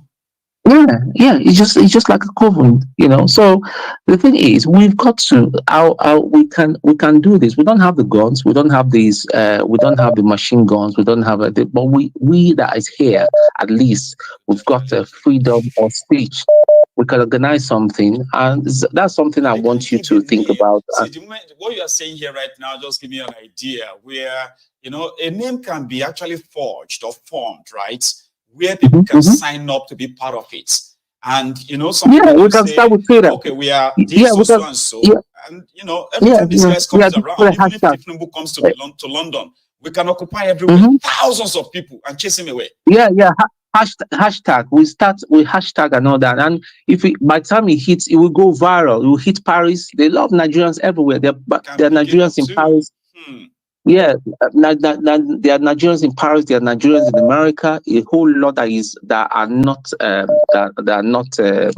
Abobaku, that will come out and say, listen, enough is enough for this thing, and put them to shame. And then the British government will be embarrassed, because that's the last thing, because all these other organizations that, they don't joke with children, well, especially in the UK and all that, they will start putting pressure on the UK Prime Minister that, hey, you're supporting a man, some dictator in Africa, so this is what is going on. And by the time it goes viral, it will not be funny for them at all. So think about it. We'll keep putting all these ideas out there. But guess what? None of them is going to stick someday, soon. Because they will keep giving us reasons why, even if people are pretending not to be interested, they'll keep giving us reasons why we should all be very, very worried. No. People that will come out will come out. And lastly, for Juku's wife, Bianca, people are saying they are surprised. Do you know who Bianca's father is? Oh no, he's one of the ruiners of Nigeria. Yeah, he's one of the ruiners of Nigeria. Criminal. Yes. Yes. A snake cannot give birth to a lamb now. It's in our blood. Criminality. Ojukwu will be rolling in his grave right now. Anyway, thank you very much. Thank you so much for sharing, man. You have a good one, okay? Take it easy. Bye-bye. Cheers, man. See, I have another caller on the line, but I need to remind all of us that we are coming to the end of the broadcast in another few minutes. So we only have just about 15 minutes to go, I think. So please, if you haven't really shared this, please do share it now. Here is my caller. Hello there. Hello, Mayegun. Alaji. Good evening, my brother. Alaji Wahab. How are you, sir? Good evening, my brother. Good evening. I've been trying many times, but at the same time, this last call, I just want to add to what he said. Please, sir, go ahead. All the opposition to you, Mayegun, all of them, they are listening now. I don't want to mention anybody's name. But what the last caller said is the right thing. When Aisha was here, we all go to Aisha's house, even not to Abuja's house now, where Aisha resident is. We all go there. We are about 11 or 12. Nobody show up. We have more than 100,000 Nigerians living in UK. Yes, we are all bunch of cowards, hypocrite, tribalists. Tinubu is a Yoruba man. I'm a Yoruba man. I'm a Muslim. He doesn't do anything for me. We want our own Yoruba nation. Everybody should be ready. Anytime Remi Tinubu is coming to this city again, or Tinubu is coming to this city again, if you can't gather 5,000 Nigerian people coming out there, that's over. We should be ready. This is what we want. This is how we could get. They have already said the battleground, but how are we going to respond back? This is how we're going to respond back. Believe me, the time of Aisha, there's many Nigerian people living there, all those thieves. Even there's one woman, she's telling me, oh, Emma Boruko, money mama, Eba saw you bad joy, Emma saw you bo, show you bon colani. Woman go really because oh Lenny ba olojo mama gbele 5 million, nibo lo 5 million kan láti ra le sadugbo yẹn. Gbogbo wọn lọ́mọ on jáde mama ṣe báyìí. Don't tell me that we come here for a purpose. Tá a bá lè jáde ńjọ́ títí Rẹ̀mí Tinubu bá wá tún wá bí báyìí. Àbí Tinubu gangan wá tún wá bí báyìí ká lọ síbẹ̀ 1,000 ká káwọn ọmọ dání ọ̀hún lè ṣe nǹkan kan fún wa because nǹkan tó máa dójú táwọn people yẹn bí báyìí nìyẹn. Àwọn ará àdúgbò yẹn gan ló máa pe BBC fún wa. They are the one that we call BBC. Many people are listening to your talk show like Owolabi. Many people who are there. Most of the people who are there that time, Jejeman was there. Those guys that used to support you were there. Koiki wasn't there. There's many people who are there. We are about 11, 12. Let's go there to where Remi Tinubu is living. We are not going to a Nigerian house. Where they are living. If it don't be Gogonikalo, that's where the battleground going to start. They have already drawn it. But what can we do for those people at home? This is what we could do. Forget about work. My people, if you don't go to work for 2 days in a year, are you going to die? People are saying we are shedding tears, we are doing this. All those one is cosmetic. Let's go to those people out, go and knock their door. All those talking ranting, forget about that. Let's go there. That's the deal. Without that, we are just talking. Thank you so much, Alaji. Everybody, thank you. Like you said, okay. So eventually they will push all of us, and as they say, when the push come to shove, it's just going to be like a matter of time. It's not going to be a matter of time. We are getting there. Thank you. You too. Thank you. Good one, sir. Nice one, brother. Yes, sir. That's Alaji Wahab, by the way. Here is another caller. Hello. Hello, my good evening. Oh, good evening, ma'am. That's our Lady Charm. How are you this evening? I'm fine. I'm okay. I'm well. You will be fine. I just today I seen things that break the heart. I know this other caller is saying we're crying and everything, but I don't know who saw that video, saw the children rolling on the floor and didn't shed a tear. I didn't even know when I started crying, and I had to stop because my children were around. And I think the only other time they see me cry is when my brother died. So in their mind, they'll be like, who died now? Like, why would anybody even subject these children to this? 93 days in prison for protesting against hunger. It's unimaginable. For protesting against hunger in a country where organized protest is supposed to be legal, for goodness sake. You lock up these children. You don't give them any food. You don't take care of them or anything. I don't know, the police people that actually rounded up these children and put them in prison in the first place. At least you that's heard where the biggest problem. That's one of our one problems. Of them that said they were not children, they were adults, they are married. and they must be tried. They want to overthrow the president, Okay, blah, so blah, blah, blah, blah. And he's a father. Your 14-year-olds want to overthrow the president. You know, I think that's part of the problem we have. We have a lot of illiterates, you know, who are emboldened because of the current dispensation. That idiot came out and said that those children, 14-year-old, in a country that has a so-called constitution that said that they are supposed to be able to protest, that it is their right as Nigerian citizens to protest. They've criminalized it now. And then you lock them up, and then you justify it by saying that they are married and they have children. And so what? At the end of the day, they are entitled to protest, you know, and they are protesting against valid reasons. The economy is poor. They are hungry. They have every right to to protest, you know. And then you talk about, you know, people keep talking about this international community. People, let us wake up and smell the roses, for goodness sake. The international community doesn't care about you. They don't care about Africa. Where do you see that they are considering Africa in anything that they are doing? As long as we continue the way we are and they're able to get our resources as a pittance, they're okay. You know, you said that they'll be ashamed. Ashamed of what? Ashamed of collecting money. Are you joking?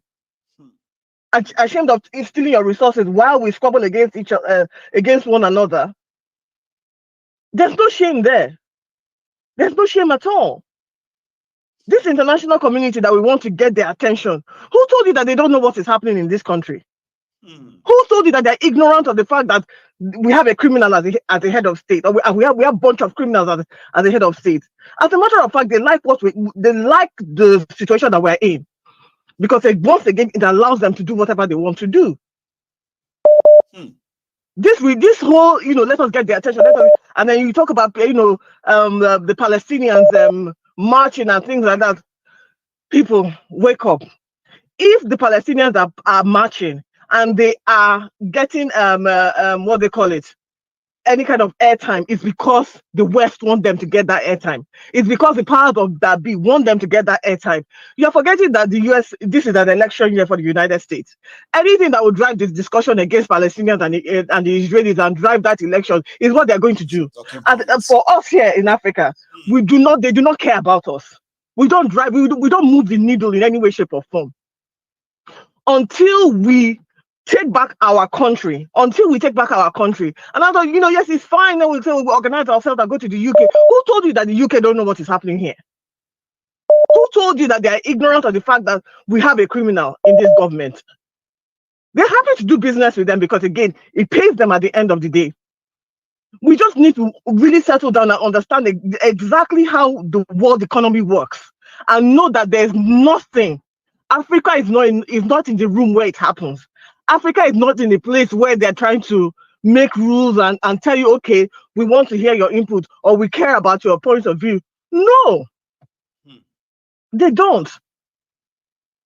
So whatever changes we need to do, fine. If we can, resources are more valuable to them than us. They don't even see us. Exactly.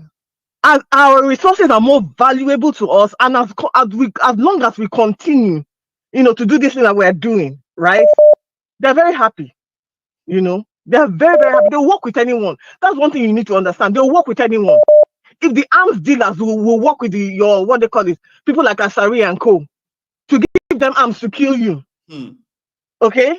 They will work with them to give them arms to kill you because they know they can. Then their own governments will work with them as to protect this pipeline for us. You know, and I like what the previous callers have said. Asari is there and Tompolo as well. Yes, they have all this money, but they are just megad inside their own father's land. Megad, that's what you are there trying to protect what they call it, pipeline for people that for other people that do not. You are guiding it. Okay, this crude oil that is leaving our land, though, it's not adding any value to us. So let's protect it to leave our land peacefully. Let's keep it flowing. You know, and that's why you know that people are jokers. People like Tompolo, people like Asari, I will say it here, they're all jokers. If you want us to take you seriously, stand up and, you know, block all those pipelines and say, no more. This is my land, for goodness sake. No more oil to Nigeria. This is my land. If you want this oil, come and negotiate. Let's talk about it. but it doesn't belong to you. You know, at the end of the day.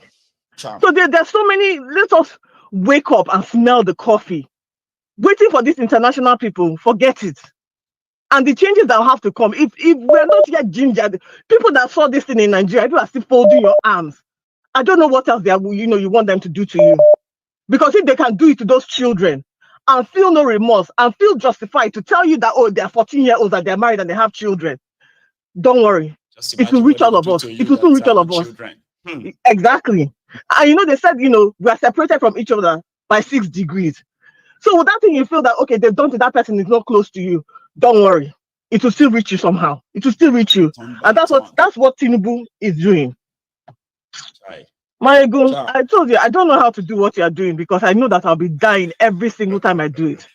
But well done. Filling in the gap for all of you, right? So that when it is time to hear from others, I take my own back seat and then I let you react. So it works both ways. Well, thank you so much, though. Thank you, my bro. Have a good one, ma'am. There you go. So this is where we are going to draw the curtain. I know there are still so many people trying to call in, all right? But, you know, we can't really finish the conversation in a one stroke like this, okay? So there's going to be another time for us from tomorrow. I should be back here tomorrow afternoon for our for our brunch time on Mayegun's Diary Political. So thank you to everyone who's been part of this as usual. And then please like the broadcast and share this, okay? So to those of you who have decided to save that contact of that business opportunity, so to say, please let me hear your feedback after your your sign up or your registration as well, okay? Stay safe from here and good night to all of you. Like that. Good night.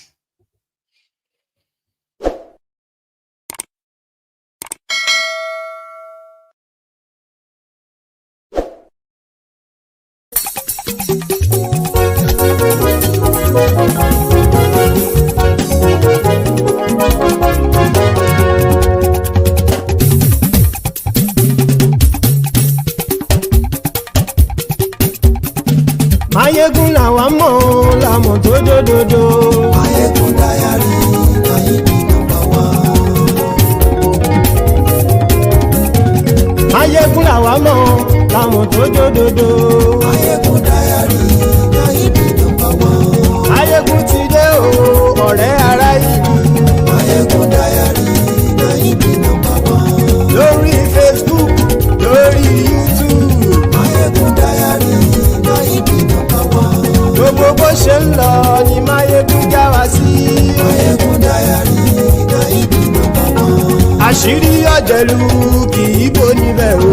Mayegun Diary Nayibi #1. Bó bá ṣe eré àní Mayegun máa wí. Mayegun Diary Nayibi #1. Ó sì tún ṣe eré wàá gbọ́ níbẹ̀ o. Mayegun Diary Nayibi #1. Mayegun Diary Political. Mayegun Diary Nayibi #1. Godfatherism kò sí lọ́rọ̀ Mayegun. Mayegun Diary Nayibi #1. Ẹ farabalẹ̀ sẹ́ o kẹgọ́rọ̀ lẹ́nu o. Mayegun Diary Nayibi #1. Àní Mayegun làwa mọ̀ tó dòdòdò. Mayegun Diary Nayibi #1.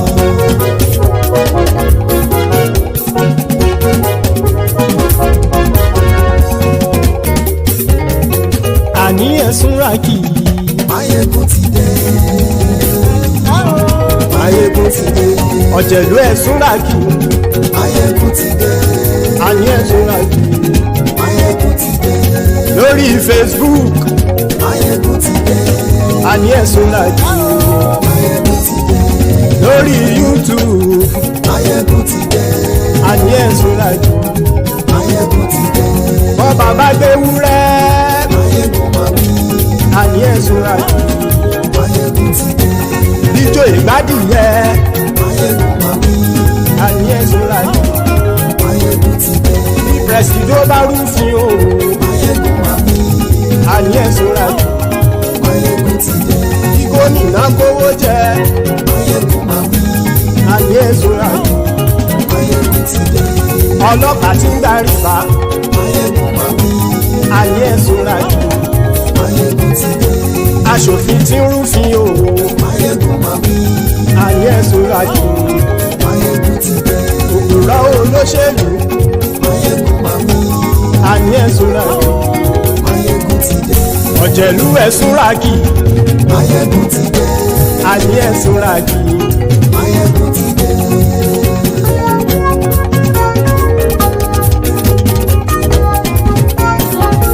Máyégún ti dé. Gbogbo ọ̀jẹ̀lú ẹ̀súnra kì.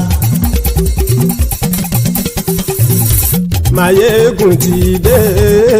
Gbogbo ọ̀jẹ̀lú ẹ̀súnra kì. Ṣùgbọ́n ní bá ti ṣe èyí tó yẹ kí wọ́n ṣe, ọmọ bá dèrò ní fi wọ́n níran o. Máyégún ti dé, gbogbo ọ̀jẹ̀lú ẹ̀súnra kì. Máyégún ti dé, gbogbo ọ̀jẹ̀lú ẹ̀súnra kì. Ṣùgbọ́n ní bá ti ṣe èyí tó yẹ kí wọ́n ṣe, ọmọ bá dèrò ní fi wọ́n níran. Wọ́n fowó bẹ́ẹ̀ o, Máyégún ó sọ pé wọ́n ò fẹ́ bẹ̀. Wọ́n fowó bẹ́ẹ̀, Máyégún ó sọ pé wọ́n ò fẹ́ bẹ̀. Oníkan ṣáàtì ṣe èyí tó yẹ kí wọ́n ṣe, fáwọn ará ìlú tó gbé wọn débẹ̀ o. Máyégún ti dé, gbogbo ọ̀jẹ̀lú ẹ̀súnra kì. Máyégún ti dé, gbogbo ọ̀jẹ̀lú ẹ̀súnra kì. Ṣùgbọ́n ní má ti ṣe yìí tó yẹ kí wọ́n ṣe, ọmọ bá dẹ́rọ̀ ò ní fi wọ́n níran. Kì máa yí ṣe eré, ọ̀rọ̀ yìí kì í ṣe ẹ̀fẹ̀. Kì máa yí ṣe eré, ọ̀rọ̀ yìí kì í ṣe ẹ̀fẹ̀. Ẹni bá ti lè lẹ́bọ̀ lẹ́rù o, ọmọ bá dèrò kàṣàyè tú wọn síta. Máyégún ti dé, gbogbo ọ̀jẹ̀lú ẹ̀súnra kì. Máyégún ti dé, gbogbo ọ̀jẹ̀lú ẹ̀súnra kì. Ṣùgbọ́n ní bá ti ṣe yìí tó yẹ kí wọ́n ṣe, ọmọ bá dẹ́rọ̀ ò ní fi wọ́n níran. Tẹnitẹni ọmọ Máyégún ọ̀rẹ́ ara ìlú mọ̀mọ́ ni mo fọlọ́hún ṣọ́ ẹ̀ bá kìlẹ́bù. Lóòótọ́ olódodo ìlú ọ̀tá ìlú mọ̀mọ́ ni ìwọ ṣá máa ń ṣọ́ra kò sì mọ́ bẹ̀rù. Bọ́tà ń lè rí bóníṣègùn lé káwọn mọ̀mọ́ fi ṣera wọn ni ó ti dẹrùn tí wọn ò gbọ́dọ̀ sì mọ́ bẹ̀. Èèpo ọ̀bọ lọmọ bá dérò tàjẹ́ ò gbọ́dọ̀ jẹ́, ó ti dọba lórí àbínú ẹni kò sì mọ́ bùyà. Àìsíwọ́lu ní ẹnìkẹ́ ìgbódì ẹyin lábàrá o, ó kó ẹni tó bá dán o àkàmù. Máyégún ti dé, gbogbo ọ̀jẹ̀lú ẹ̀súnra kì. Máyégún ti dé, gbogbo ọ̀jẹ̀lú ẹ̀súnra kì o.